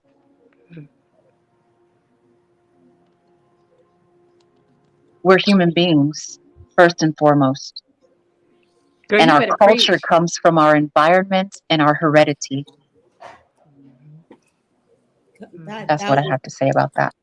Girl, you better preach. I was, you know. That was poetic right we there. answer no more. So we're gonna go ahead and go to Brittany B. I was like, I thought you said you weren't gonna call on nobody. I'll be Now you forgetting. calling on people. Well, I have the definition pulled up of culture, but I think Mrs. M3 kind of hit the Black part on the head. So the definition of culture, I'm gonna give the second one. I googled it. The customs, arts, social institutions, and achievements of a particular nation, people, or other social group. That's the definition of culture. Mhm. But when she spoke, that encompasses everything that what that says. The thing is, I believe that it's an ongoing thing, and because we have to, and will have to continue to grow ourselves because we don't have that real foundational structure of where we came from. We know where we began, and we began right here off of, if that's where we want to start, okay, that's where we started. And then now we got, we were freed, and then we were slaves, then we were freed, then we were this, then we were that. It's ever going.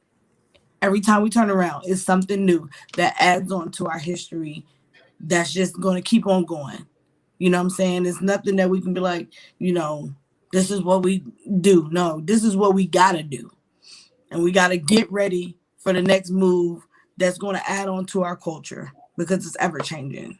So to add on to Mrs. M3, I do believe that, yeah, we're the foundation, not just because we built it, just because this is where we started. Black. Right. Because of whatever they did, because we wasn't here. I'm from Maryland. I wasn't. But whatever they did, that started it. And so what we going to do? And we got to keep on moving and keep on going. And it's just going to continue to go with our culture. And that's why it's important to us, because it's ever changing. That's why you got the modern woman, everybody want to fight about this and that, and how come we don't do this no more? Because we can't do that no more. Because we gotta adjust. We're chameleons, so we can't move like that no more. Because society deems us to act like this, so we can't act like what they acted like. We gotta do what we gotta do today, Right. and then that defines our culture now. This is what we do now, because they're making us move like this, so we gotta respond. That deserves another. I love this question. That deserves another snap. Thank So you. first, before we go ahead and move on to our other two lovely ladies, I want to know who the heck is that down there? Oh, that's Mr. Best in the World. But his picture's not the same as. That's Mr. Best in the world. You know he always trying to betray himself, something else. That's the same picture I've always seen. Some basketball player. Damo, I'm here. Yes. And then you quiet. You never quiet. I'm here. No. Y'all was speaking seriously. I'll let you speak. You know what I mean? Talking something about serious, I'll let you speak. You know what I mean? I don't always have to be the star of the show.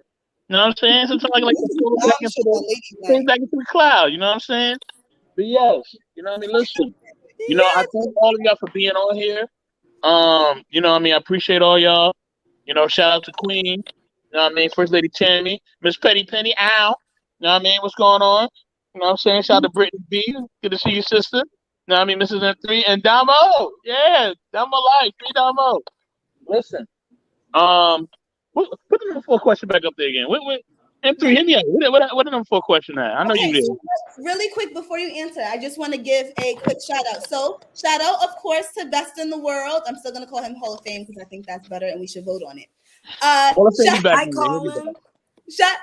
out to Colin Mitchell. Colin, what's up, my Hey, I got what's an accent. I show call him Colin. Yes, Colin.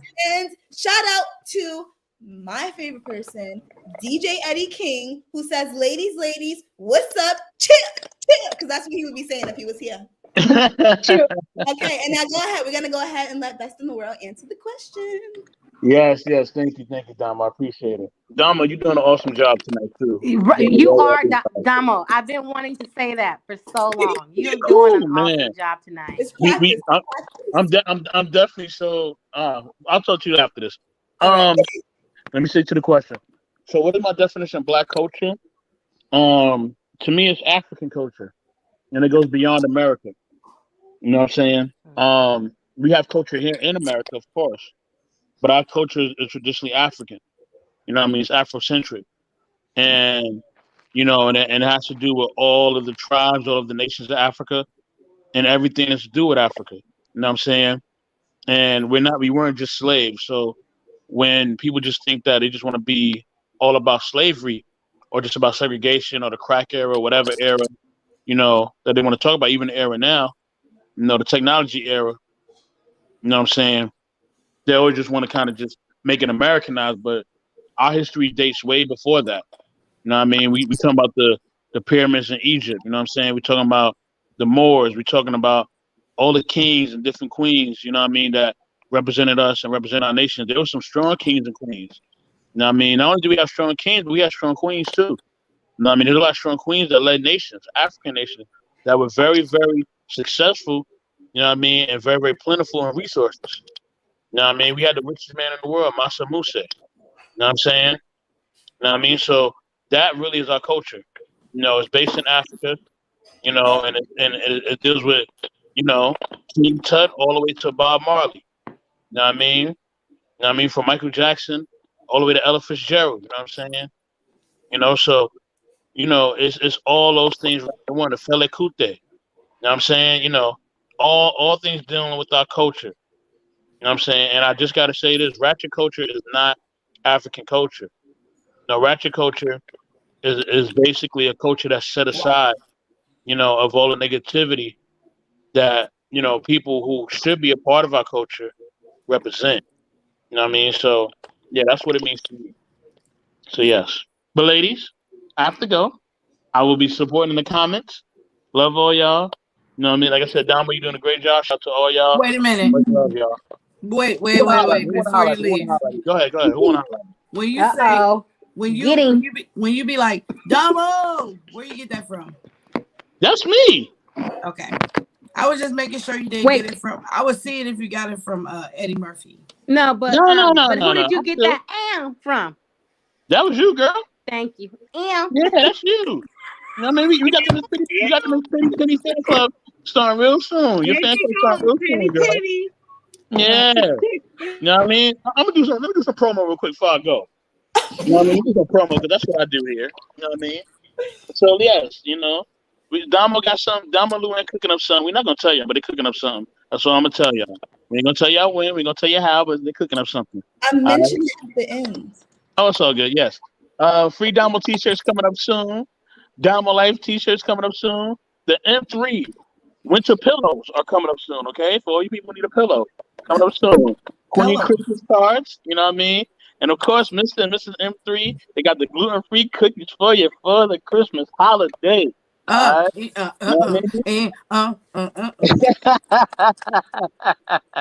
what I mean? And yes, everybody, thank y'all for letting me be on. First Lady Tammy, I'll see you on camera, girl. Turn up! You know what I mean? What's going on, Tammy? You know what I mean? I'ma holler at y'all later. All right.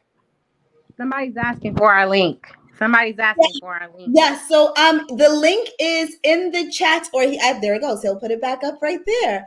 Okay, so we're going to have Tammy or Miss Queen answer. I need to answer. Okay. I think everyone hit it on the nail, so I'm kind of cheating. But I do think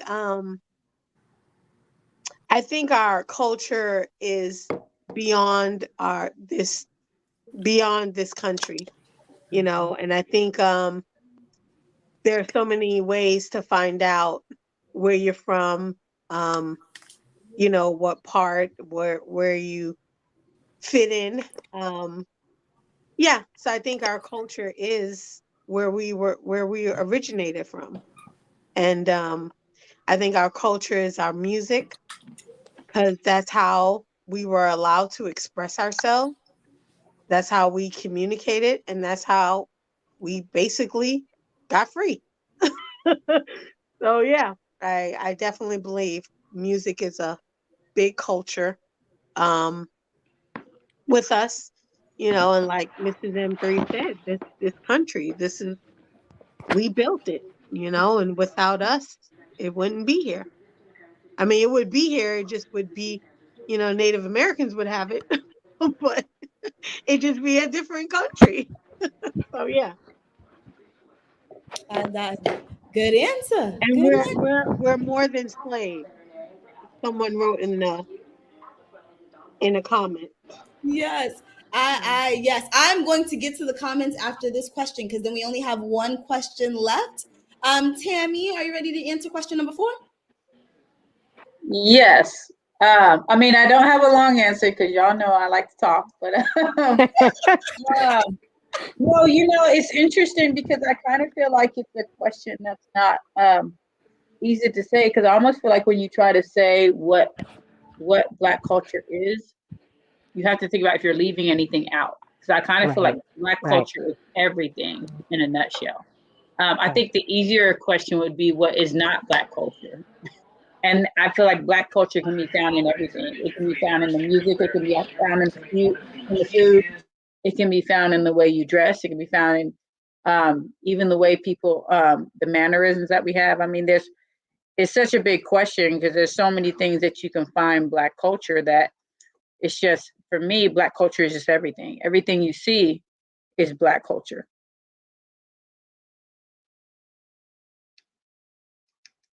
Oh, that was it.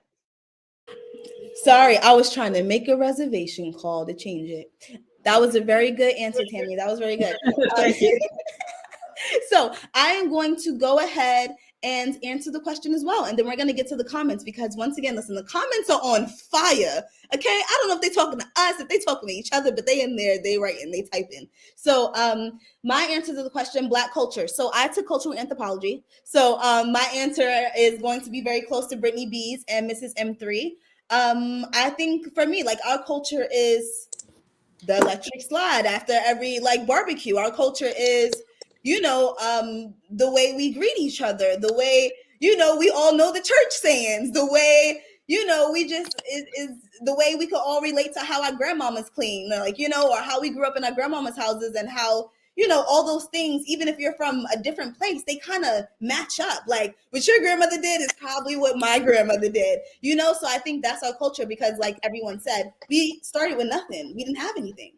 Jump in the broom. We made that up, we made our culture. So I also do agree with Brittany B saying that it's ongoing, but I do think that we're losing a lot of it. I do think that sometimes, like, I don't want to lose little things like greasing our daughter's hair. And like, I don't have a daughter yet, but if I have one, I want to grease her hair, and have her sit between my legs on the floor while I sit on the couch and she like that, I still want to do those things. And for me, greasing somebody's hair, that's culture. That's our culture, the food that we eat, the way we prepare the food, the way we season the food, the way we dance, the way, I think all of that is our culture. Like, and we have a lot of it, clearly, because people are stealing it. It's just all over the internet. It's all over the media. So yeah, I think that's what Black culture is. The electric slide after a wedding, that's culture. That's Black culture. Like, that's how I feel. So we are going to go ahead and get to the comments before we get to our last question. Yes, Brittany B, you have something you want to say?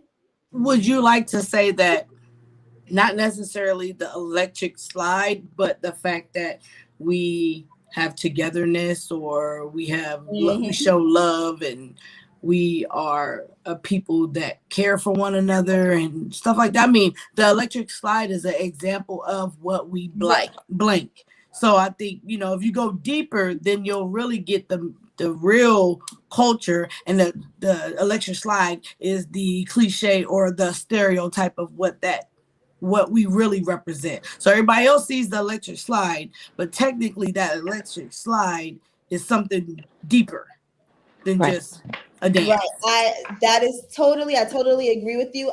Because that when I say the electric slide, I know when I do the electric slide, when that music comes on, everything you just mentioned is what I feel. Right. But of course, we have people that aren't Black watching it, so that breakdown is definitely something to have, because when I think about the electric slide, that's what I feel. Like everything you just said, that's what I feel when the music comes on, and I'm like, you got to feel it. So, like, that's what I'm I feel. That's Black culture. The fact that you don't have to explain that to me. That's Black culture. It's just to me, to have a right here-ness.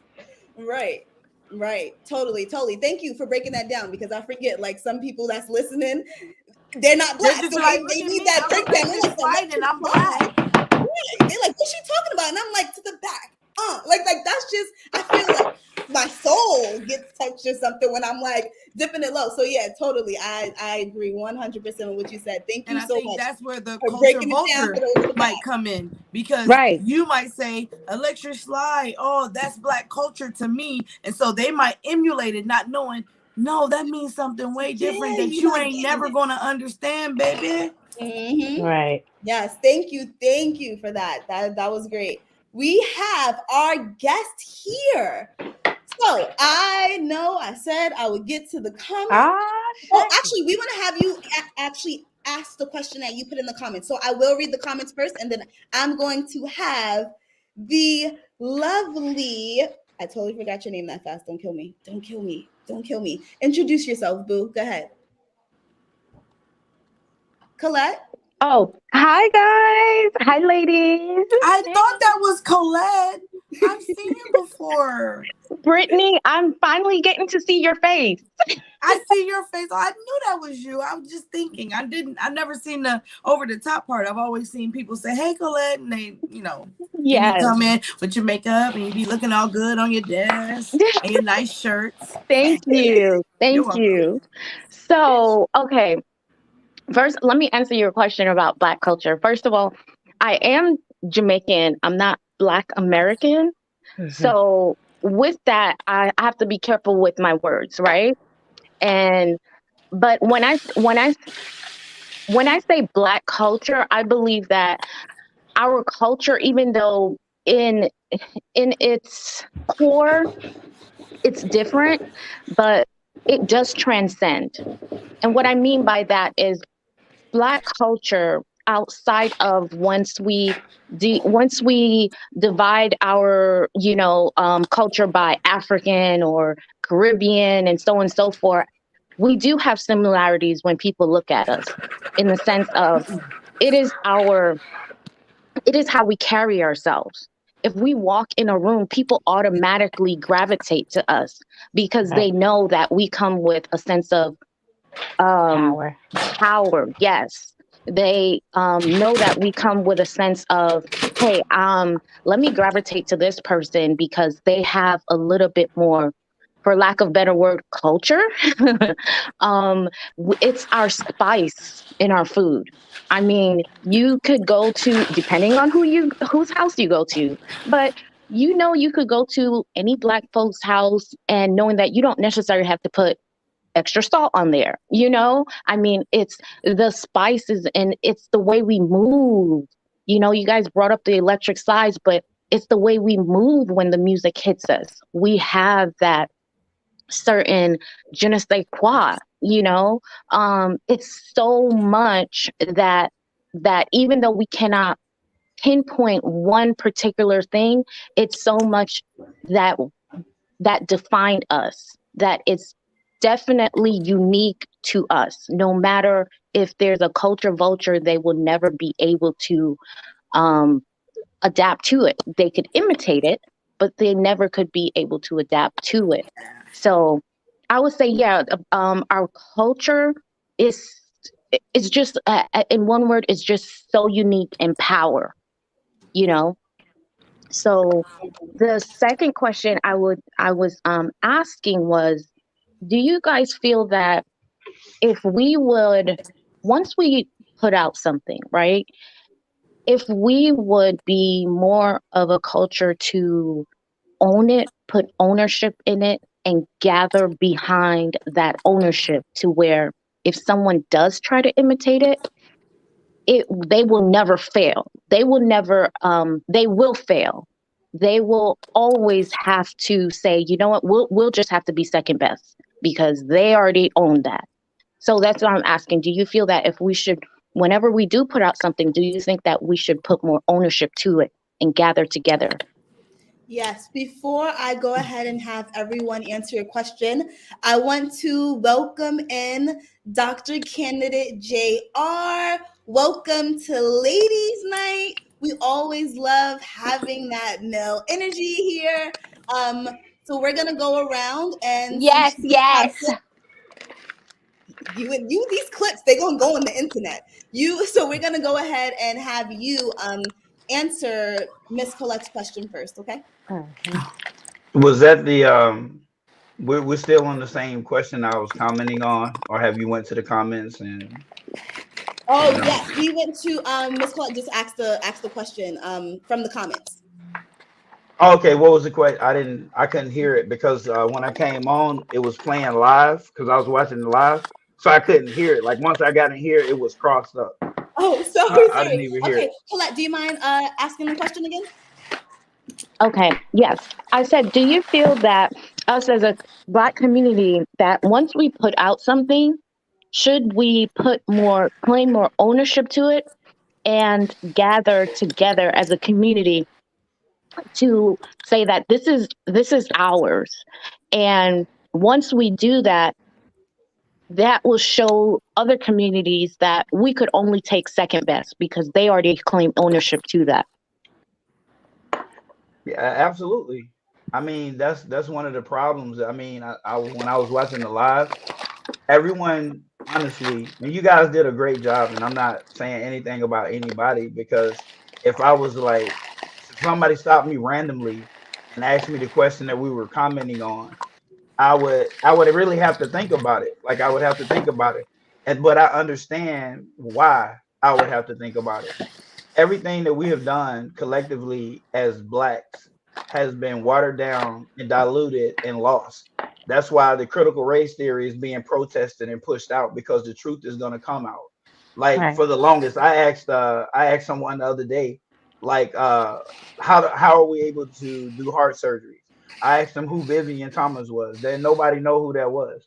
I mean, that's probably one of the most prolific Black men in history. I mean, this guy was a carpenter, never went to medical school, yet he performed many surgeries. He taught white surgeons how to do an open heart surgery, the proper way to stitch that, how to the reason he the one who came up with the operation procedure to red blue baby. But that all of that got lost, and the white doctor did good by him, but he didn't do all he could by him. And I understand that was just during that time that he couldn't do that, or Vivian wouldn't be able to go on to John Hopkins and receive an honorary doctorate. So yeah, as Black people, we have to do that. Like the diets that we have, that's not African.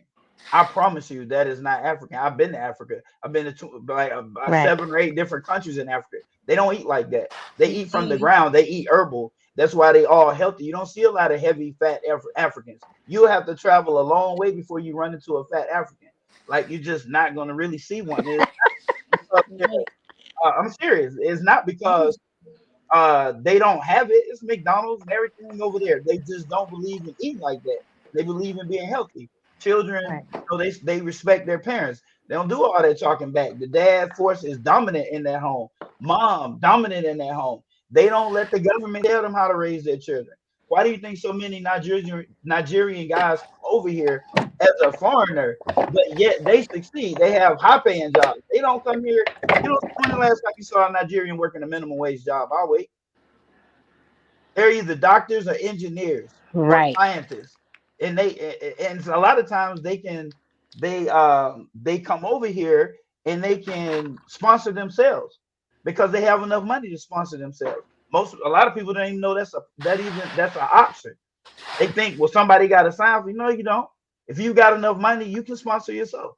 They just want to know that you can take care of yourself when you get here. And those are the ones. Like, so why is that? Why do our Black young men have such a hard time? But these same Black young men come in here because they move different. They move in the environment different. You don't see them up in a white boy's face trying to get acceptance. They move with them other Nigerians, other Africans. They don't even move with Black people too tough. As soon as you start talking crazy, they just go on and ease on out their way because they keep their eye on the prize. They know why they're here. They remain focused, and they're very, very disciplined to include their diet, how they think. Exactly. Teaching the young to do that. That's what we're where it missing. is. We are missing that, and we're missing everything else has been watered down and diluted. Just like the electric slide. You didn't know that was a white man that created that dance, did you? Rick Silver, whatever his name is, Rick something. That was a white man. The song Electric Boogie is Black from Jamaica. But it was a white guy that made the same dance because it was simple. It was simple to the left, to the right, up and back. It's real, real simple. Man, when we break it down, we break it all the way down. Footwork on point. I'm talking about you get 2-year-olds who got rhythm out there. I'm talking about if they can stand up, them babies be dancing. I'm talking about little feet just be getting them. It's a genius. You know, you genetically inclined to have great balance, great acceleration. All these good things comes from your African genes. Our culture is a mix between there and here. And to her point, yes, we should stick by each other, just like the community, other communities do, especially the alphabet community. They stick hard together. Why can't we stick together? You go to big cities, you see Chinese, they just like this. Latinos, they just like this. Blacks all over the place. I'm talking about I'll go rock with Pablo. Pablo don't really rock with you like that. He cool with you. He doesn't accept you. He tolerates you. Because if he got to choose between you and Carlos, Carlos is going to win. If you have to choose between you and Tony, then guess what? Tony's going to win. Well, who do I go to? Dr. Candidate, Yeah. I just want to comment on that. And before I comment on what you just said, Brittany, we could see your face. I don't know if you saw, we saw your face. You were like, what are you talking about? Saw your face, Brittany. I think she know. I think she knows. Brittany, you're on camera. She knows. She like, So actually, before you guys get to that, I'm here. we are. This is a lovely and amazing conversation, and I really don't want it to. Yeah, she gotta go. Stop, but we are getting close to time. So we want to get everyone a chance to answer Colette's question, and we definitely want to be able to answer our last question before we get there. So if everyone could just definitely really quickly, answer Colette's question. Say really quick if you feel, if you. I forgot. Dude, listen, I'm a little. It's okay. I know what it was. She said, crazy. "Can you?" Go ahead, Brittany. It was just like, can you get the positive? Is that the one where you can get the positive from them copying us? Is that what? No. It was about let Colette. You go ahead. It was pretty much about. Do you feel that we should whenever we put out stuff, we should put more claim more ownership to it? And I was gonna say, from the comment that you made before, the fact that they can't emulate us exactly how we do anything, we don't need to put ownership on it. They can already tell it don't belong to them. You can tell by your surroundings, and whoever tries to do, it don't look right. So you can already know who owns what when it comes to swag, personality, hair, whatever they try to emulate, it's never gonna be exactly like the originator. And when you get the originator next to the imposter, it speaks for itself. So I don't have to, hey, that's mine. No, watch this. I'm gonna show you how it's mine and how it ain't yours. And then that's it. The original shines every time. Yes. Go ahead, Miss M3. How do you feel? Can we repeat the question? I had to step out. I'm sorry. Do you think that we should put more ownership and like band together to kind of like keep that ownership of the things that we do? I think. Here's what I'll say. When you have business, big corporations, the silent partner still gets paid, right? It doesn't matter if we are loud about it or behind the scenes about it. Ownership, as Brittany was saying, it's recognizable. You know what's yours. The minute trouble comes because of the appropriation, and now are you going to stand up for the Black community, the Pan-African, the American-born Black of African descent, or what happens? And usually we stand alone. So when it comes to ownership, the work speaks for itself. That's how. Yes, go ahead. Yes, we can take that in shifts. I came up with that idea already. Sorry, guys, there's a personal thing going on in the chat that I had to answer. We're gonna go ahead and go to Miss Queen. How do you feel? I think we need to have more ownership because at the end of the day, like the young girl on TikTok, she got no credibility for that dance. She had to fight for it. And the influencer who stole it got money from it. She didn't give her no money from it. She didn't give her no recognition for it. And so she had to say something to get support. So I do believe we need to stop being so weak and quiet and take our stuff back. F that. If we did it, I want all the credibility. I'm not a silent partner because no one helped me with it. I'm the owner. That's the difference. Now, if it was a collaboration, then I sit to the sidelines. But it ain't a collaboration. It's ownership. If I did the work, why would I ever allow you to take credit for it? No way. No way. That's not okay. And we need to band together and support each other. And that's what the other dancers on TikTok did. They stopped creating because of that. That little girl was not given any recognition for it. So no, I think we need to own it, support each other, and take what's ours. Yes, Queen. I that was, listen, that's a snap and a yes and I heard that for you. I heard that. We're gonna go ahead and go down to First Lady Tammy. What do you think?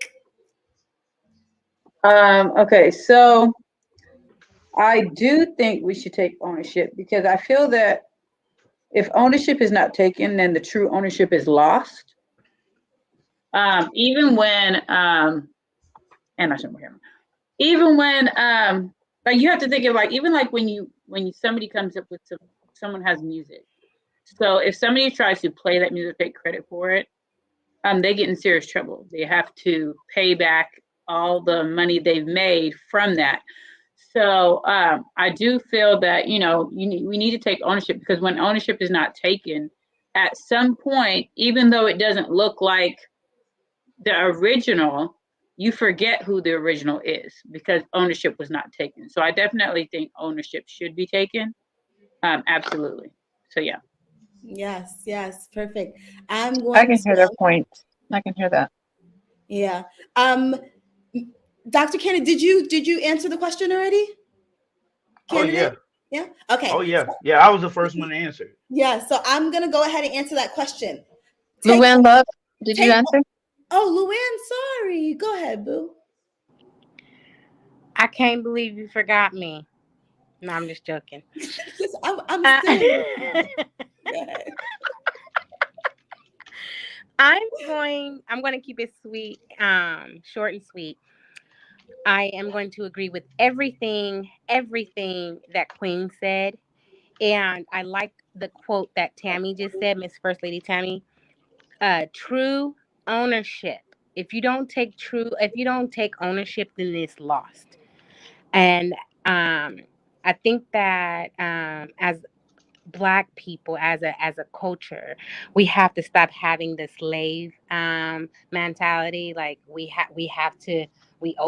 owe somebody something, and say, you know what, I don't give a damn. That's mine, because you have to fight. Right now, it's a fighting, and I know people are like, oh, why we gotta fight so much? Because we're still not being listened to. So the protest, the more fighting, the more advocating, just like Brittany said, getting out there, making sure we collaborate together and stay together. I mean, that's just the beauty of everything. That's all. Yes, thank you. I'm loving everybody's answers to this question. So I'm going to answer, and then I'm going to get to the comments before we get to our last question. So yes, take ownership, own everything. Only hire Black people. No, let me stop. I shouldn't say that. That's not fair. Equality. But y'all know what I mean. If you know, you know. Like. But what's so wrong with only hiring your own people to better your own people? Because that's what Chinese people do. That's what that's what white people do. That's what other cultures do. Luann, I know, but it's 2021, and if you say that out loud on the internet, listen, okay, cancel culture. So, own your stuff, own everything. Team up with your people. For investors, team up with your people. For help, team up with your people. Don't shut out any other race. But if you know a Black artist, try to go to that person first. If you know someone, a Black person who does hair, try to do that first. I believe in Googling Black restaurants near me before I go out to eat. Just own your stuff. Put your name on it. Don't let someone copy it. Don't let someone tell you, oh, do this for me, and you'll get, at least your name will get out there. Your name getting out there is not money. Okay? Unless you're doing it for your people, unless you're doing it with your people. But don't let other cultures steal your stuff. Own your stuff, take your stuff.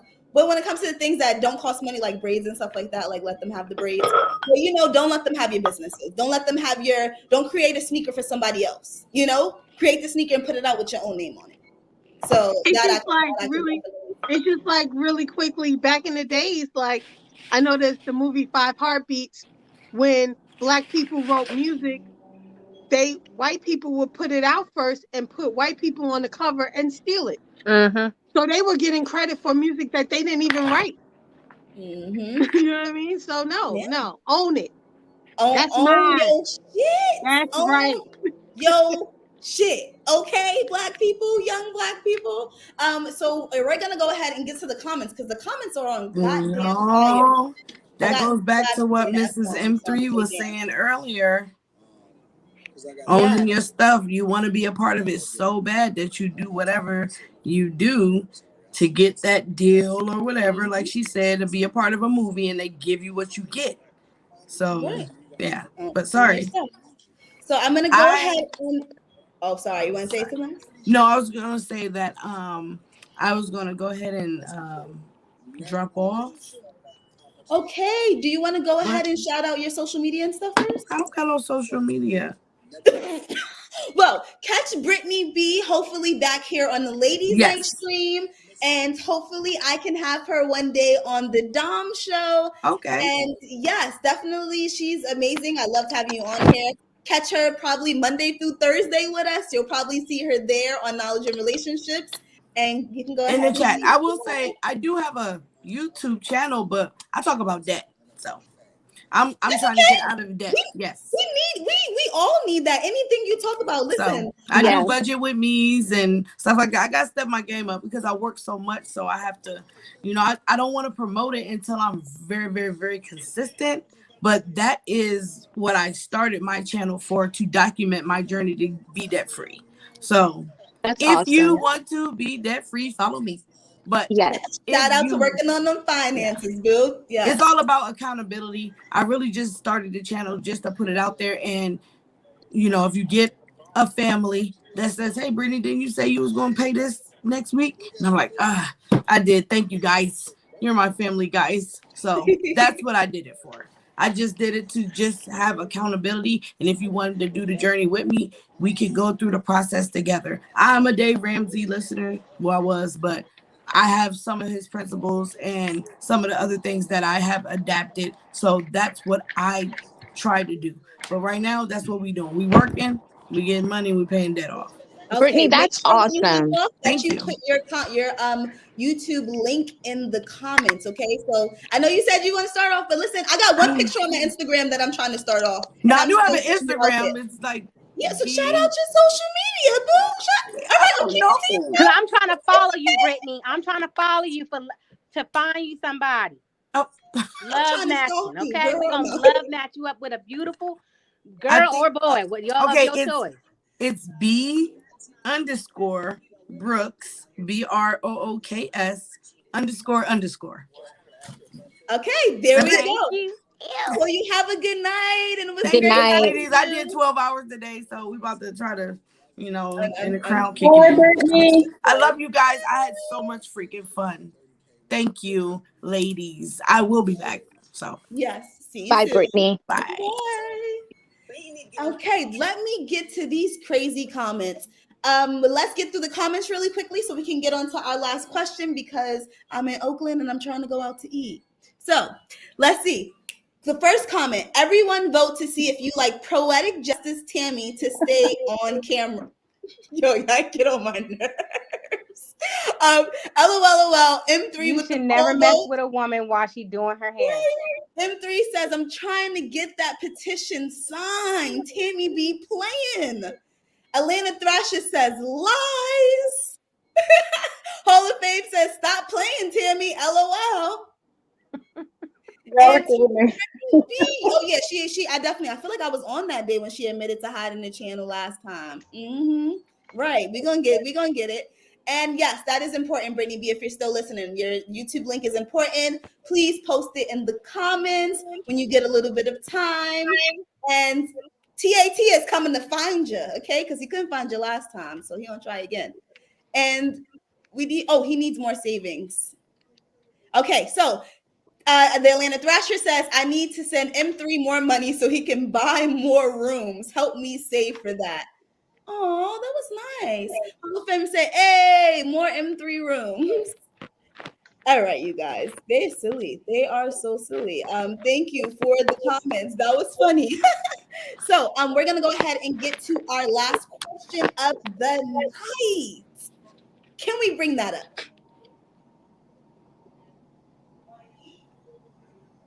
Tammy, you wanna throw your little spirit fingers out there? Hold on. Steal them. Yes. Are they working? Nope. You gotta say hocus pocus. He's over there playing. Focus. Bring the question into focus. There we go. Yes. I knew it. Okay, question number 5. Is it up to society or ourselves to improve the image of colored people? This is actually a really, really good question. So we are going to go ahead and start off with our guest down there. This the candidate? All right, I'll take it now. I'll take a crack at Dr. it. JR. All right, so is it up to society or us? Us as a people, like you can't leave that to chance. I mean, we're the minority. It's only 13% of us that make up society. So, I mean, look how the media spins everything. I mean, they show um, pictures of Africa. When I arrived over there, I thought it was nothing but dust. I was surprised to see skyscrapers. I mean, Lagos is actually bigger than Atlanta and Birmingham put together. It's huge. I mean, huge. Now it's up to us to first you have to start off with the young children on how they move, like how they portray us. Like you gotta remember your kids are a representation of you, how they speak, how they behave. That's all got to do with image. And we the only ones that can do that. And you gotta start with them. The old heads are the old heads. I mean, you've lived your life. It's time we gotta pass that information on to the other ones, to the young ones, and help them move. That's all I'm gonna say about it. But it's us. We have to do that. I want to say before I get to the next answer, I love that you talk about Africa. My boyfriend is from Africa. He's been here 8 years, but he moved here at 26. So he's spent his whole life living the African way in his country. He's from Mhm. West Africa. But What yeah, part? Abidjan, Ivory Coast. So he speaks French. Yeah, he Yeah. does. I'm learning a little. But Yeah. yes, so definitely they don't he does not eat a certain way. Even when I cook, I Nope. change a little bit of the way that I cook just for him. Luckily I know Yep. how to cook healthy. Like everything is we go to the farmer's market. Like Yep. I hear you. And Yeah. the way they are, even where he lives, he showed me where his uncle lives, and they're in the city and they're in the supermarket, and it looks like they're in Walmart. Like it looks like You buy a lot of ginger, don't you? yeah, I do. I'm I I'm know. Caribbean. My dad's side is Bayesian and Trinidadian, so I'm already on the ginger. Yeah. So I You cook know them that good. helps with blood pressure, circulation, It helps with a lot. I take a ginger lot. shots and everything. That Yeah, ginger tea, turmeric all does that. too. Ginger tea. Yep. Yep. Yeah. So yeah, sorry. I just had to connect on that African information you gave, and definitely seeing the country. His uncle's house is like a mansion, like and it's just, all of them are just out You there like But that. see, imagine a kid who all you see is dusty little kids. That's when I went there, I went with Al Curie, right? And Hmm. I was like, bro, we gonna see lions when we get there. And he was like, lions. Who gonna see the lions? No, you will not see a lion. You watch too much TV. No, you have to go to the bush. We're not going to the bush. I'm like, oh, well. And when we landed, I was like, it was weird because I ain't never seen like so many black people and not one white person. That was my first time. I had to get used to it. I ain't seen not one white person like nowhere, not nowhere. So that was different. But Yeah. I was just shocked. I was like, wow, they lied to me. I have been Hmm. tricked. My folks is rich. These folks got money. Yes, and then and Like the I come from something good. Like why you hmm make me feel like I don't like I'm not good enough? Because that's what they do. That's what a lot of people do. I'm not gonna say encompass everyone because some of my best, a lot of my successes come in this from getting help from my white brothers. You feel me? bless But them. eh, but but we have been bamboozled. We have been tricked, and that plays a heavy burden on a child who you really don't want to associate yourself with coming from that. So that you want to embrace everything here, but you should not be ashamed of that. It's beautiful. I mean, absolutely beautiful and rich. It is, and those people with doing the music videos, they own those cars. They're not getting into Ubers and dropping the cars off at the rental stores. They own those cars in those music videos. But yes, let's we could go on about that all day. I love it. Yeah. But let's go ahead and get to so we're gonna go ahead and let our second guest, Miss Colette, you could go ahead and answer the question. Yes. Can you guys hear me? I just heard some static. Can you guys hear me? Yes, we Yeah. can hear you. Okay, so for the first question, I would say I think it's up to both. It's up to us and society, and the fact that yes, it starts with us making sure we're building stronger family structures.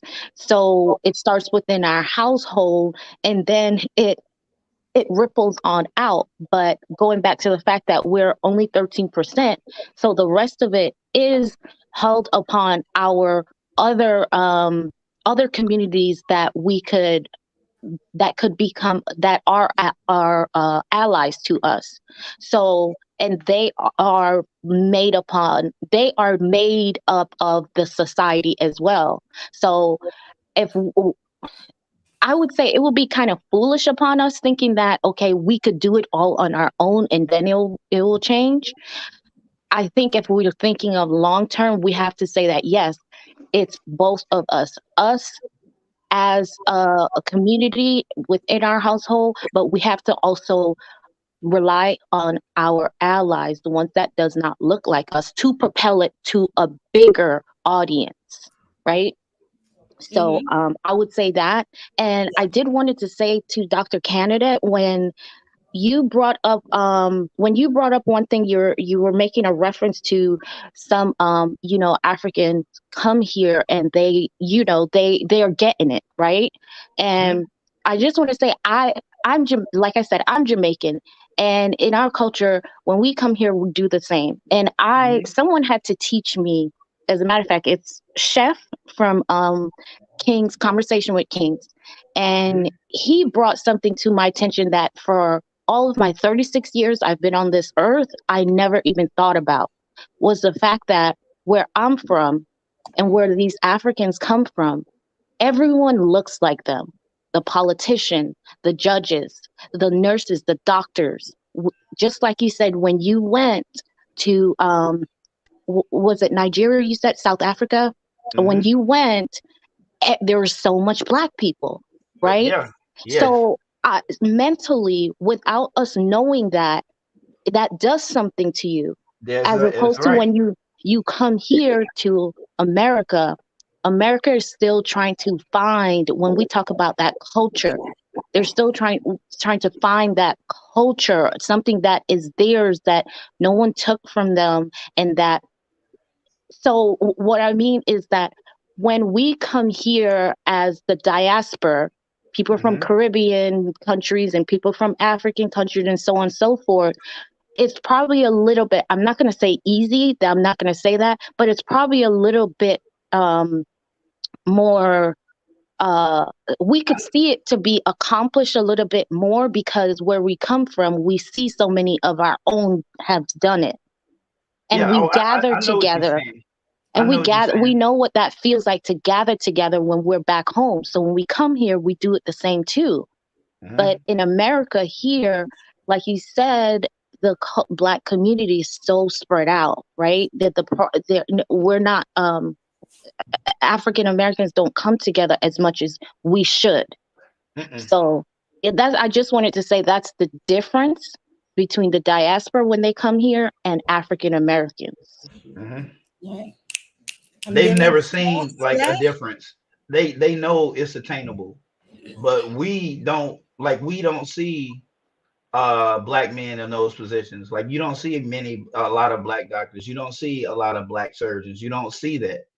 Like it's just not mainstream. Ben Carson probably wouldn't have never been mainstream. Look how long he's been. Like he did that surgery way back in the day, and it had to come out in a movie before blacks knew anything about that. No one knew until the movie Gifted Hands came out. Nobody knew who Ben Carson was. That was listen. I'm mad that we have to get off soon. But we're gonna go ahead and go to Miss Queen. How do you feel about our last question? Queen. All right, we're gonna come back to you, boo. Mrs. M3, how do you feel about our last question? Um, Can we have the last question up again, please? Yes, it is. Boom. There we go. Okay, that's what I thought I read. So I think that after hearing the ideas and the stream and the panel, I think it's important to have a concrete understanding of what we as a society want to be portrayed as or to look like. And in that regard, yes, it's our ownership. We do have to take ownership. And what that looks like, first and foremost, I would say stop talking about ourselves derogatory, because what we're, dogmatically ingrained to do, if other people are imitating it, then you're going to continue to hear those stereotypes and those, labelings like the N word and all that kind of stuff. Besides, they wear the braids, they wear the this, they wear the that, just if we don't want to be seen in a negative light, we have to stop portraying that as glamorous so that the next generations can start looking at it like it really is. It's putting ourselves down. Start lifting ourselves up, start teaching them, you're not defined by what they say of you, you're defined by what you do, and start living like you want to be defined. Stop doing the things that cause your generations to cycle back and prove them right on the negative stuff. Yeah. So, yeah, we do have to take ownership. As always, very well said. Really quick, I want to say thank you, chat. I'm sorry if I don't get to all of the comments. Thank you, Eddie. And also, Queen Wake Up Clocks are coming sooner than you think. And we're going to go ahead and go to Miss Luann, Miss Petty Pity. Wake up clocks. I'm sorry. I was with one of my clients. Can you tell me the question again? I'm sorry. Yes, the question is, do you think that it's on Black people or society to change our image? I think it's on us first because we are Black. So if we want people to look at us different, we have to start doing things different. So we have to change I believe that we should start to change the narrative. So now they look at us different and they start to take us a little bit more serious. Because right now, even though we may be taking a little bit serious, it's not all the way. I think that we still have a long ways to go. Yes. Tammy. Oh man, we on fire tonight. Tammy, how you feeling down there? What's going I'm good. on? I had to make a phone call. So the question is, whose responsibility, or is it up to us? Or society to change the Black image? I kind of feel like it's on us. In order for society to do it, we have to do it first. Because people look at us in order to determine their perception of us. So if we want their perception to change, we have to change it for them. And it's sad because I feel like Luann said, we do have a long way to go because people don't see that as significant. People don't see that as something that we need to do. So I definitely think it's on us because just in general, when you want someone to have a different idea of who you are, you change who you are. You do things differently. So when people look at you, they see you in a different way.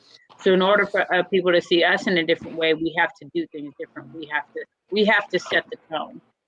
So we need to do that. So.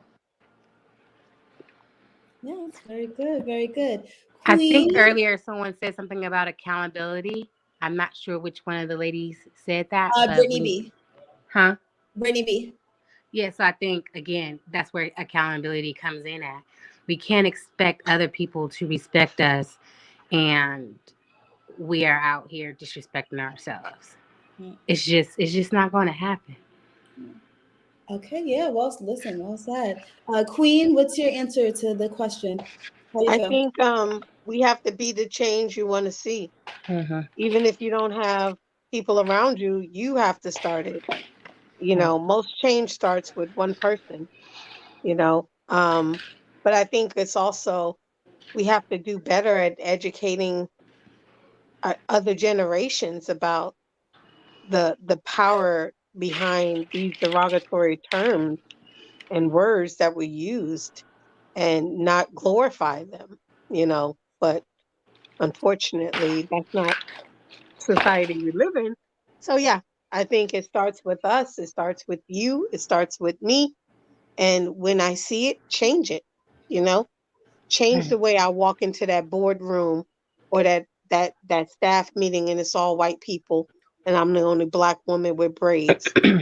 You know, like change the narrative, change how they see me and educate them in the process. Don't lose myself, you know, because I had to confront something recently and I was like, I don't want to be seen as an angry black woman. Mm-hmm. And I had another black person in upper management say, but you still don't back down. You educate in your assertiveness. So, you know, yeah, be the change you want to see. Yes. Everyone had great answers. My answer is gonna be a little bit different. So this is how I feel. I grew up in the hood, right? I grew up in Harlem, New York City. So when I was in elementary school, middle school, most of the black people that I knew, yeah, they did follow a lot of those stereotypes. They did follow a lot of those narratives that are negatively placed on us. When I got to high school, started being able to travel to different neighborhoods and meeting black people who grew up in different neighborhoods or different lifestyles, or and them not even ever knowing one ghetto black person or one black person with this narrative or one black person, like, you know, not them not seeing that, them not seeing poverty or not seeing these things. It's like, how much do we have to do, to be honest? Because where I grew up in Harlem, when my mom was living there, they couldn't come out to church because people were shooting. When I grew up, I was good. I had my white friends in high school coming down to Harlem and they loved it. They loved being there. They weren't scared. So I think that we have changed a lot. And there's always going to be the hood. So unless you delete the hood completely out of America, you're still going to have certain black people who follow these stereotypes. You're going to have certain white people, certain Spanish people, certain Asian people, certain this. We are making changes. We need to stop being so hard on ourselves because we are changing. And what do we need to do? Be perfect? Be perfect for y'all to like be like, oh, okay, now we see black people differently. Honestly, I think that's what it's going to take. So I think that we are doing the work. We've done the work. Leave us the hell alone. Okay? Yes, there are some black people out there that are doing the negative things, but you know why? Because the media chooses not to show the black people that are doing the right things. Mm-hmm. So stop telling us we need to change because the media decides to only show the bad of us. Me being an adult right now, I barely know any black people that follow those stereotypes or those narratives at all. So in my mind, we're doing great. We're here. How much further do you want us to go? We are human beings. There's always going to be poverty. There's always going to be the ghetto. There's always going to be crime. Are you telling the white people to get better at being serial killers? Are you telling the Mexican men to get better at raping the women? Are you telling them that? Leave us the hell alone. Let us live our lives. Treat us all equally. If someone commits crime, treat them because they committed crime. If someone is nice, treat them nice because they're nice. But we are making the change. We have made the change. We have done a lot, especially my generation. And I'm 28, about to be 29 in 2 months. So I'm a millennial, not a Gen Zer. I'm a millennial, whatever. My generation, we have made big changes in the way, like we the way we speak, the way we act, the things we eat. Like we know other cultures, we know other things. How much more you want from us? And that's how I feel about that question. It's up to society to leave us the hell alone and treat treated everyone equally. Black people, we wouldn't even look at each other as we have so many negative narratives because they all got it. All the races have it. No one talks about it. Sorry, I got a little angry, but yeah, that was my answer. But Girl, yeah, I'm talking about, I mean, if you were supposed to be on the stand, man, the jury would have found the person guilty. Sorry, I just get, because I'm proud. Listen, I'm the way I feel about telling black you, people, man. stop telling us to change. A lot of us are doing amazing, and some of us are not going to do so great. Sorry, that's the world. That's every race. That's human beings. So you're telling us the black people with mental health that maybe have schizophrenia and didn't get help and maybe shot somebody because of that schizophrenia, like a white person could do the same thing. Leave us the hell alone. And treat everyone equally. It is up to society. We are already doing the change. Mind your business. Here in Vegas, I wouldn't probably hear it, but we didn't hear nothing on the news. And the only reason why I know it is because one of my workers, it happened to her sister, some mental ill. He had mental illness, of course, and he's a white man. And he got, loose from the, from his home and didn't take his pills, went inside Albertsons and just started shooting. Because he thought that it was wartime. Right. Like literally, he thought it was wartime. Yes, and he started shooting. No news outlet has covered this yet. Nobody has said about this Albertsons. Nothing. You can't find it. Only reason why I know is because I was sitting here and she had to rush to go see her sister.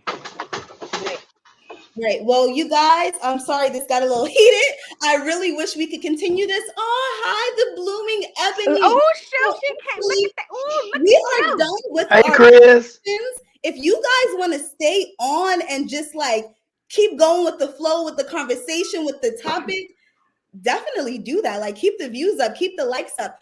But if everyone is, ready to head out, we're going to go ahead and close the conversation. How do you guys feel? Ready to close out? Ready to stay? Yes, I'm going to drop off. But I thank you guys for having me. Okay, so can we highlight Miss Colette so she can go ahead and shout out her social media, please? I do have Instagram, but child, I don't really go over there too much. But as you guys can see, my channel is Over the Top W at Me, and I do talk about I do talk about having a business mindset in order to build a legacy. And right now, I'm talking about marriage, how that could be one form of way of building a strong family structure to build a legacy. So I'm talking all things marriage. I've been married for 11 plus years to my husband. And I just try to make sure I just give some practical advice on, just navigating this marriage thing here. So that's what I talk about over there. And I'm so honored you guys welcomed me with open arms on your panel. I know I was going to try to stay incognito on that chat, but you guys welcomed me so much, and I appreciate the conversations from ladies. I'm hearing these conversations from men, so it's so refreshing to hear you ladies talk about it, and so graceful with it. So I appreciate it so much. Yes, thank you for that. It was great having you on the panel tonight. Definitely, if you're, want to come back or you want to join, we are here every Saturday night at 5:30. And I really loved your questions and your opinions, and just I don't see you, but you just sound like you carry yourself really well. So yeah, thanks for being on. And bye, guys. Ladies, I'm gonna drop off too. I got a lot of stuff I got to get caught up with, and working on this dissertation. So, it was a pleasure coming up here, spending time with you guys. You did a great job. Love the energy, and I'm gonna hop off here now. All right. Okay, it was Bye, great Kris. having you. Bye. Yep. Thank you. Okay, ladies. So I'm gonna go ahead and highlight myself. Hi. So Queen Dom, the Queen_Dom on Instagram. You can find me here on Knowledge and Relationships. I am the Assistant Network Manager. Definitely check us out Monday through Thursdays. We have Ladies Night on Saturdays. And we have a really good surprise coming up. Next Saturday, we're going to do the Dom Show, and I'm going to have an amazing co-host, the lovely Miss Petty Penny. You guys got to see her tonight. You might have seen her on a few other streams. Yeah, so look out for that. Everybody have a good night. Thank you for letting me guest host. And I'm actually going to pass the reins to Miss Tammy if she likes. If not, then I'll pass it to Mrs. M3. Mwah, mwah, mwah, mwah, mwah. Oh, you finished your hair, beautiful. Oh, Yay! she finna catch her man. Yeah, thank you. Yeah, and I just feel like because I do go to the shop to get my hair done, but just because I go to the shop don't mean I can't do my own hair. Yeah, so I'm First Lady Tammy. Typically I'm hosting, but I absolutely love Dom. She did an amazing job as the guest host. So she may be having to guest host a couple more times. But yeah, so I'm typically on here Mondays and Thursdays. Usually I have a whole lot to say because I'm amazing and I definitely need to say everything I need to say. But for now, I was just a guest, and it was actually nice being a guest for once. I'm done. But yeah, so I do have Instagram, First Lady Tammy 916. I need to do more things with it. There's not a whole lot of stuff on there, but I need to kind of update a little bit. But yeah, so definitely, if you like this video, hit the like, hit the subscribe, hit the notification bell. You know what to do. So why ain't you doing it? That's the better question. So anyway, I will see you guys next time. Or I may not be leaving. We may be staying on here to talk for a little bit more. So. Okay. Yeah. Okay. I'm taking over. Okay. So next, sorry about that. Ooh, wait. Okay. So we'll go ahead and do Luann. Oh, okay. So Luann, go ahead and shout yourself out. Well, I'm actually going to stay on, but I will go ahead and shout out. My Facebook is Luann Love. I also have Instagram, which is Ladybug5150. You can catch me on, I come in and out Mondays and Thursdays, but you can catch me and Dom on Saturdays. We will let you know the time. I believe it's going to be at 12. So catch us then and come because it's going to be some good stuff. All right, thank you, Luann. Queen, it's on you, Queen.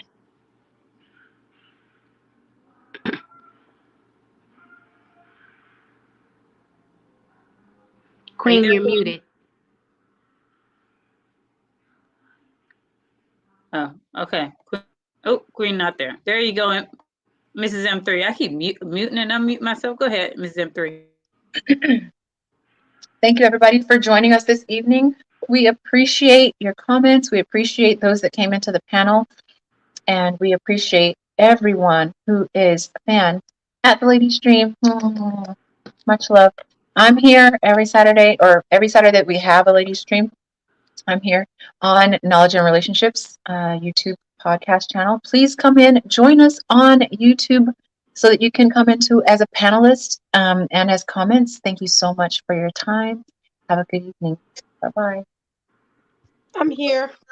Oh, there you are. All righty, Queen. Sorry, I'm multitasking. Gotta get ready for work tomorrow. So you can follow me on Shut Up M3.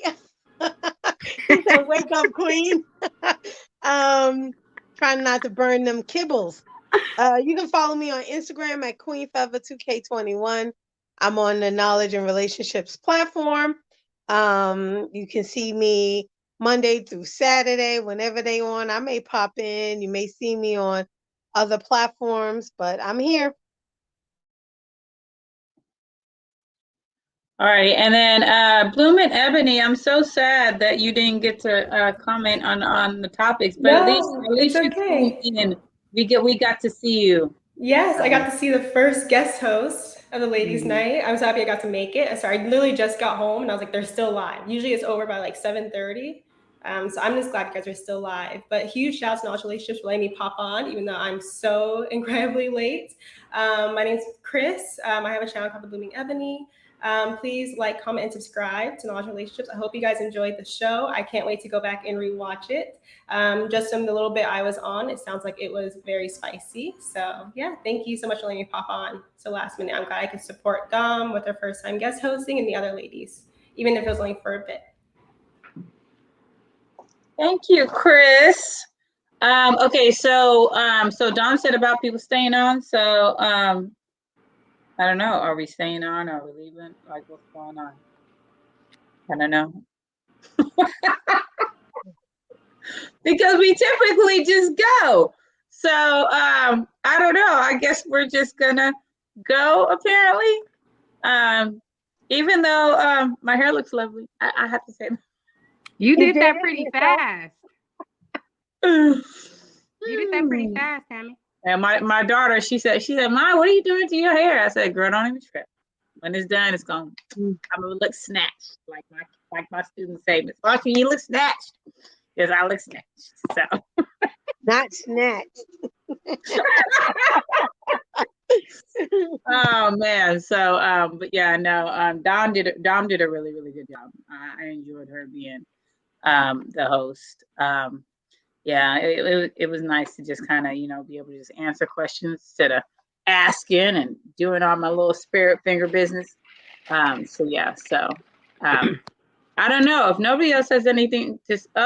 Knowledge Relationships got something to say. Well, speak up. Why are you being quiet? Oh Lord, no. Oh no. You're muted. No, I don't. Yeah, I don't need to speak up. I'm gonna just come on live real quick and just give my suggestions. Yeah. Look, let's see. It's 8:14 right now. If you guys want to, you guys could pretty much just have like an open conversation for like, I don't know, 6 more minutes until 8:20 if you guys would like to. Well, sorry, I keep saying guys, ladies. Thank you, dude. So feel free to go ahead and chat it up. Anyways, I'm out. Well, I want to talk about the topic of culture vultures. Oh, you're muted, Kris. I did like your statement earlier. I liked it because that was a big one with the Kim Kardashian. That was really big because that was everywhere. That was on TMZ. People were really irritated. I kind of read some Instagram comments like, okay, so now it's okay for her to be all plastic and fake and have our hair. And they just talked about the family in general, how the family, that Kardashian family, just preys on Black men. Even though one of them just got engaged to Travis Barker. Go girl. See how long But they that just lasts. they prey on Black men, and for some reason those Black men never recover. Yeah. Are the Kardashians? Oh, sorry. They're the Kardashians. Now Kanye, after he did the divorce and all that, now he want her back. Like, okay, you didn't already divorced her. I wonder if they're any different than Brittany Renner. That's the girl who married PJ Washington, right? You said what? Yeah. Can you guys not hear me? I was wondering if the Kardashians are any different than Brittany Renner as far as kind of seeking out like athletes, rich men. Wait, are the Kardashians like who? Brittany Renner. Can you guys hear me? I don't think she knows about Brittany Renner. I don't really think so. No. You have 5 of those Kardashians against 1. Okay, you got 5, okay? And they some trickery kind of hoes, okay? Oh, I mean females, okay? I don't want to call them hoes. But they some trickery kind of ones, okay? So you can't, Lord. okay, one hoe ain't, I mean, damn. I mean, shoot. I mean, she can get away with certain things, but you got 5. No, and that mama. The mama, don't forget the mama. Now the mama, okay? How do you She's not know funny by that herself, your husband wanted to be a woman, and then you turn around and forget everything, and now you got you a Black man? I'm done.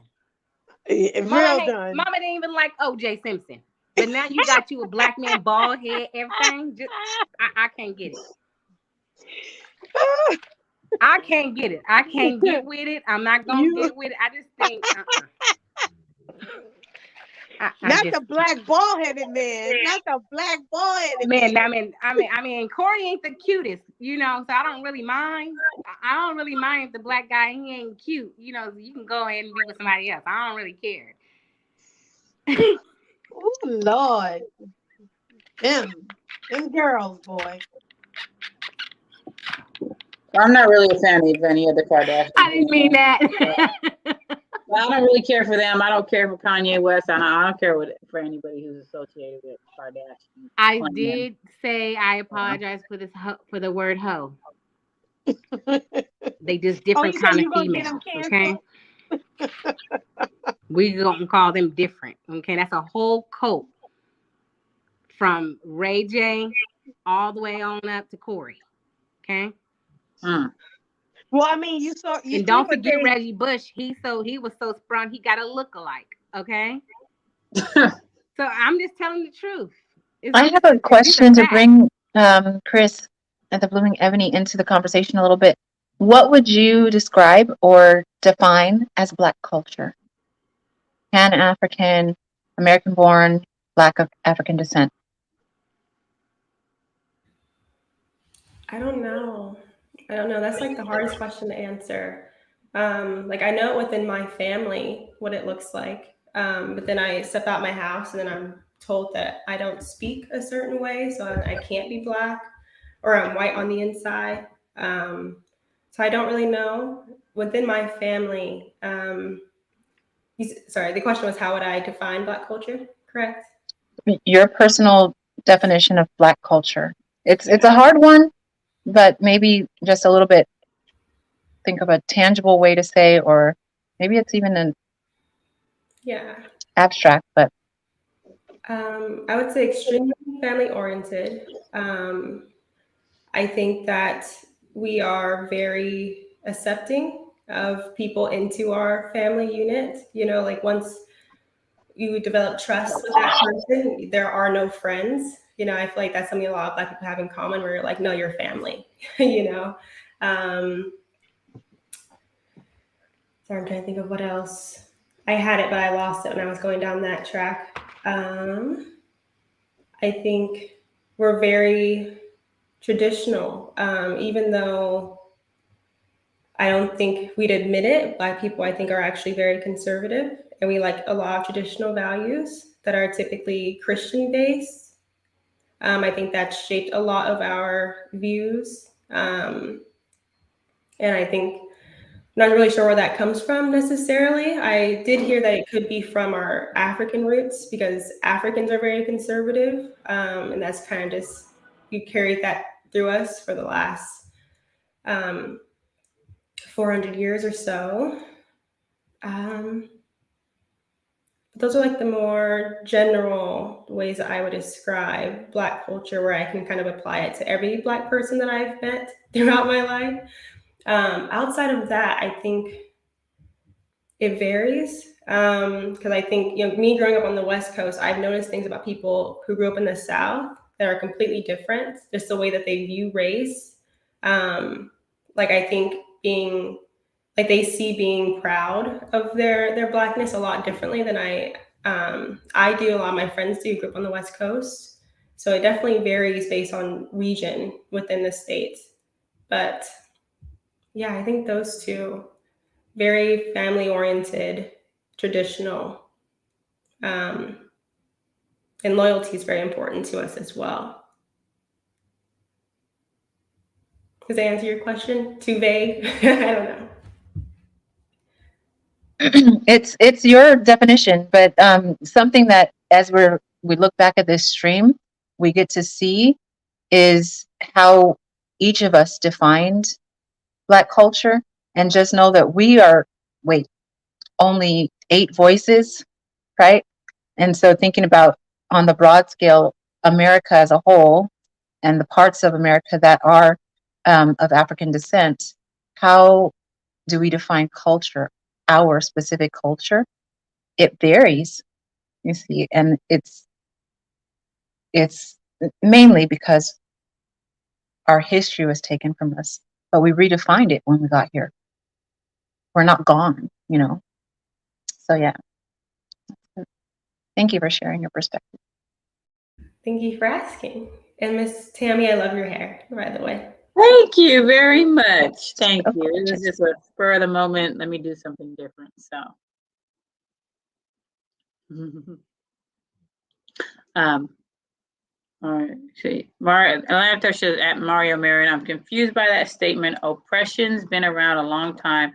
Which oppressors are you talking about? So he's responding to something that MarioMarion said a minute ago. If that comment pops back up, we could say it, but it ain't popped up yet. So we can't respond. We don't know what the comment is. If the people behind the screen, I can see it on my end. Is it okay if I go and read it? Yes, please. Before that, he says the root of Christian. Oh, there you go. The root of Christianity came from our ancestors' oppressors. And then I think he said the slave owners. Okay, interesting. Well,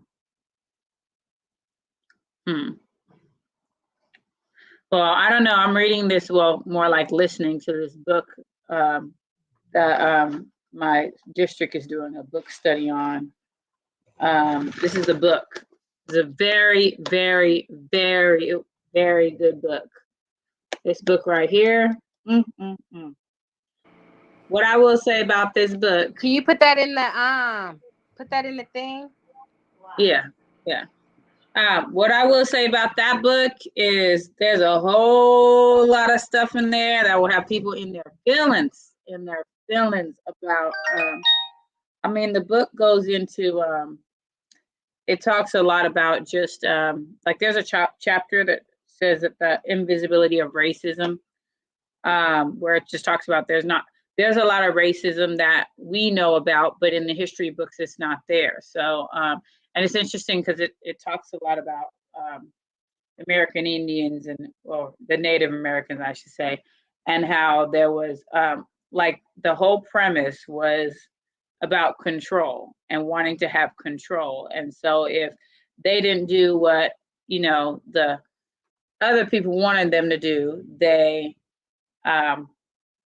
pretty much took control. And so that's what it's been about. And so what's really sad is when you see that it's like they don't want Black people to have, even back then, they didn't want Black people to have anything. If there was anybody who's willing to support Black people, they wanted to get rid of that or say that that person was crazy or anything like that. And it's just crazy. Yeah, I mean, I don't want to get into too many details because somebody I know is reading the book, and I don't want to tell too many details about the book. But I tried reading it, but then I got the audio version, and for me, I'm getting through the book a lot faster with the audio version because I play it in my car. But yeah, it's a really, really good book. It's a really good book. There's a chapter about John Brown and Abraham Lincoln. And, sorry, that's my phone. And it talks. So it's a good book. I think that a lot of people should definitely read. And just there's a like a highlighter would just, this book would be just yellow all the way through because there's so much good information in there. But yeah, it's a very, very good book. I mean, even the chapter that talks about how they like to make people into heroes that shouldn't be made into heroes. There's a whole chapter about Christopher Columbus. Y'all can only imagine what it says in there. So, but it's crazy because it talks about like when they put the Native Americans as when they made them slaves, that they were killing so many of them that they were then throwing them over the boats into the ocean. And so it was so many that even if a boat didn't have a map or compass to get to where they need to go, all they had to do was follow the bodies in the water. That's just ridiculous. So this book will, if you already don't like people that are of the Caucasian persuasion, this book might make you not like them even more. Just saying. So but it's a very informative book. And so it just goes to show there's a lot, history books are not accurate. And They're Wait, written. wait. So can you say that again? If you don't like the Caucasian persuasion because of what? If you don't like people that are of the Caucasian persuasion, this book will make you like them even less. So, Oh, so I should not read yeah. it. I'm just So, joking. I'm joking. yeah. So, I mean, I like the book because it talks about history, and it even like with Columbus, and it talks about how it even has a thing that lists all the other people that found America before he did. So, it's a very good book. So, yeah, definitely, definitely worth reading. I will say that. I mean, there's been a few different books. There's a book called White Fragility. Why is it so hard for white people to talk about race? And that's a really, really good book. If you never heard of that one. There's another book. I haven't read it, but I might get the audio version. It's called Me and My White Supremacy. And these are books that my district did book studies on. So, yeah. So, yeah. So interesting. Yeah. Anywho, that's my little 10 cents about that. So, but yeah, I'm definitely getting through this book faster listening to the audio version than I would be if I was just reading it. So, yeah. So, yeah. Anywho, yeah, that's my 2 cents. I can't hear you, Ms. M3. Oh, that's awesome. You'll put the title in the chat, or Mr. M3, so we can put it in the final product. Let me see if I can. I think I can. If my phone wants to cooperate. Let me see. Let me see. Yeah, I can do it. I'll put it in the chat. I don't know how soon it'll pop up, but Are y'all talking to me? no, I'm talking about putting the title of the book in the chat. Oh, okay. I'm sorry.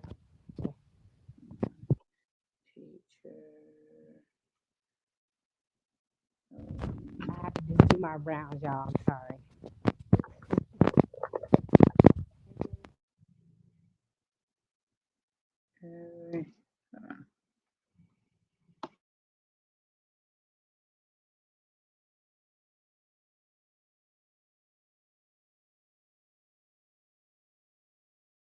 I can read it out loud if you want to go back to the first one. Oh, you're back, Tammy. So he says, I got a question about heritage. I like to reference my Irish ancestors every now and then to my son so he knows where we came from. My son's mom tells me to stop because your family has been here long enough that you aren't of Irish descent anymore. You're just an American. In saying that, I see quite a bit of African ancestor pride. Is there a difference? Or is my son's mom just ignorant? Oh yeah, that's the name of the book, guys. Oh, and it's that's supposed to be everything, not even. That's what happens when you try to speak your words rather than type them out.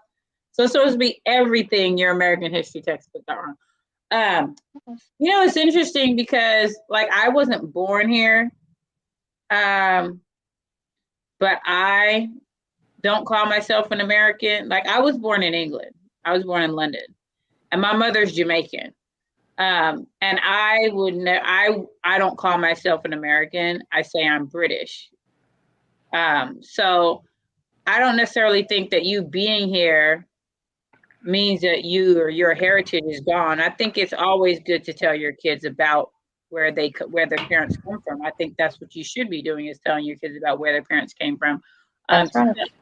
To say that you're an American now just because you're here. You're not, you might be what they call Americanized because you've been here so long, but that doesn't mean that you are American. Like I'm British. I was born in England. I still have I have a British birth certificate. I'm a permanent resident. I have a green card. So, I mean, I'm not a citizen for a variety of reasons. But I mean, and every 10 years I got to renew my green card. But I mean, I wouldn't say I'm an American. I always tell people I'm British. Like whenever somebody asks me where I'm from, I always say I live in Sacramento. I say I was raised here, but I wasn't born here. So that's the thing is that, I definitely think as a parent, it is your job to tell your children about where their parents come from, because that's part of who your kids are. So they need to know about who they are. So I wouldn't necessarily say she's ignorant. And it could be, I don't know. It's kind of hard because you'd have to see where her thinking is. What makes her say that? Is it because she feels you've been here so long that doesn't even matter? So it's kind of more, you have to kind of see what she's saying. We have holidays that got changed too, like St. Patrick's Day, and the paddy wagon was named after my people. We also have pagan roots. I don't want my son to forget our story. So if you don't want your son to forget your story, continue to tell him your story. Right. So if you don't want him to forget, continue to tell him your story. Go ahead, Kris. Yes, that's a great question. So my partner is from Cameroon, and we actually have this conversation a lot. We have this conversation a lot where he's concerned that I won't be able to continue his traditions, basically, trying to make sure that I won't be like my American heritage, me being born here, us, and possibly when we have kids living here in America, like that being too dominant. And so one thing that we talked about is that his heritage is just as important, if not more important, because the kids, when they go to school, they're going to be surrounded by Americans. They're going to be surrounded by American history and all of that. And so it's very, very important for him to teach the kids that, as well as teach me that. So I'm not ignorant to those things. So I can also tell him the stories and talk to him about these things, learn how to cook the food and all of that. Unfortunately, I believe Dale and Dasher, you guys aren't together anymore. So that's very, very hard. But I would say, I think it's extremely important. I think that you should definitely continue telling them about it. I honestly, I don't want to create any issues with you and your child's mother, but I would say, like, go in harder, teach them as much as you possibly can. So you can carry that. So they influence can them to go to college in Ireland. Yeah. But I totally understand. I don't understand from your perspective necessarily, but that's one thing that my partner and I are actually talking about right now. And I think that that's a good concern for you to have. And so I definitely say that she just doesn't understand fully. And so I would say continue teaching them as much as you possibly can, when you can. And also teaching him about your culture will help him to have, as we're learning tonight, ownership, right, of his heritage, and he doesn't have to like lose his roots, because to be honest, Irish people had a hard time in the United States too when they first got here. They weren't just naturally automatically assimilated just because of the color of their skin, because they spoke a whole different language and it wasn't as accepted, even to the point where we didn't see, but generations before us saw the assassination of a president who was Irish Catholic. So, JFK. He said, that's why I said earlier that this place is much more than just relationship. Yes, absolutely. We give all kinds of advice, not just relationship. We give you life advice. Yep, we tell you how to raise your kids. He said the Irish did have a hard time. I mean, we got a whole police car named after us. Oh, yeah. And then I put the thing in there. This is one interesting thing in this book. Did y'all know that y'all have heard the Yankee Doodle Dandy song? Y'all heard that before, right? Yeah. Yeah, it's a slave song, right? Huh? It's a slave song. Yeah, did you know that song was actually called Nigga Doodle Dandy? It came right after the Jingle Bells. Right, that's the reaction I had when I was like, oh, Nigga Doodle Dandy. I was like, oh, wow, okay, yeah. I mean, I don't sing that, but you ain't gonna catch me singing that no more. So, yeah, very interesting.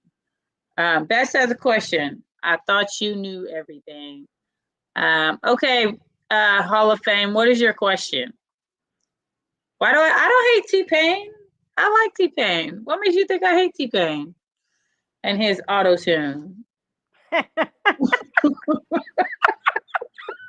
I think "Ring Around the Rosie" is also a slave song, isn't it? No, I that think- one's not. I It's think Ring about Around the Rosie the was plague about Black in plague. London. Yeah. Oh, okay. Yeah. Just like I the Spangled Banner. yeah, And how the Star Spangled Banner, yeah. yeah, and how it left out a few verses. Yep. They finally stopped singing. Yeah. Mm-hmm. Yeah, no, it's interesting That's because why my it's good daughter, to sing the when she was going to there's in Sacramento there are some charter schools that are their mission statement is trying to close the African American Achievement Gap, and they do the Black national anthem, but they also sing the national anthem. So when my daughter was going there, she wasn't allowed to sing the national anthem. Like I would tell her, don't sing it. Tell the teacher my mom says I can't sing it, and she wouldn't. She would stand there and she wouldn't sing it. The other kids would, but she wouldn't, because like no. You can sing the Black national anthem. You don't need to be singing the other one. So yeah, very interesting. She said, I can't say this enough. Thanks for being here for all. Oh, thank you, Atlanta Thrasher. You know you support all the streams. You always on here and giving good feedback. So we appreciate you. Where's Colin? Colin, come on. Yeah, he said because you didn't sing. I'm not gonna sing I'm Sprung in tribute to those thirsty dudes chasing the car chasing the Kardashians. That's hilarious.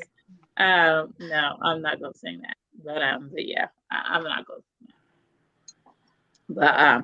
But yeah, anywho, we can go ahead and close it out, ladies. We already did our shouting ourselves out. But Kris, I'm so glad you were able to come on and give some feedback. It's always good to have you here.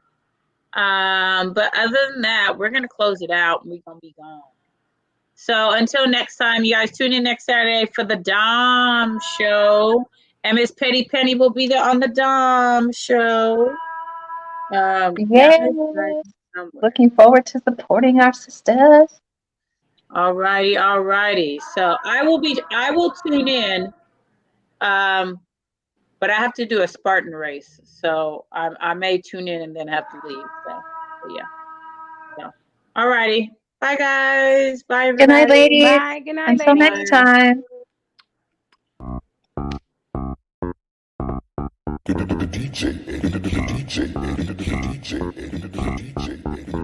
DJ.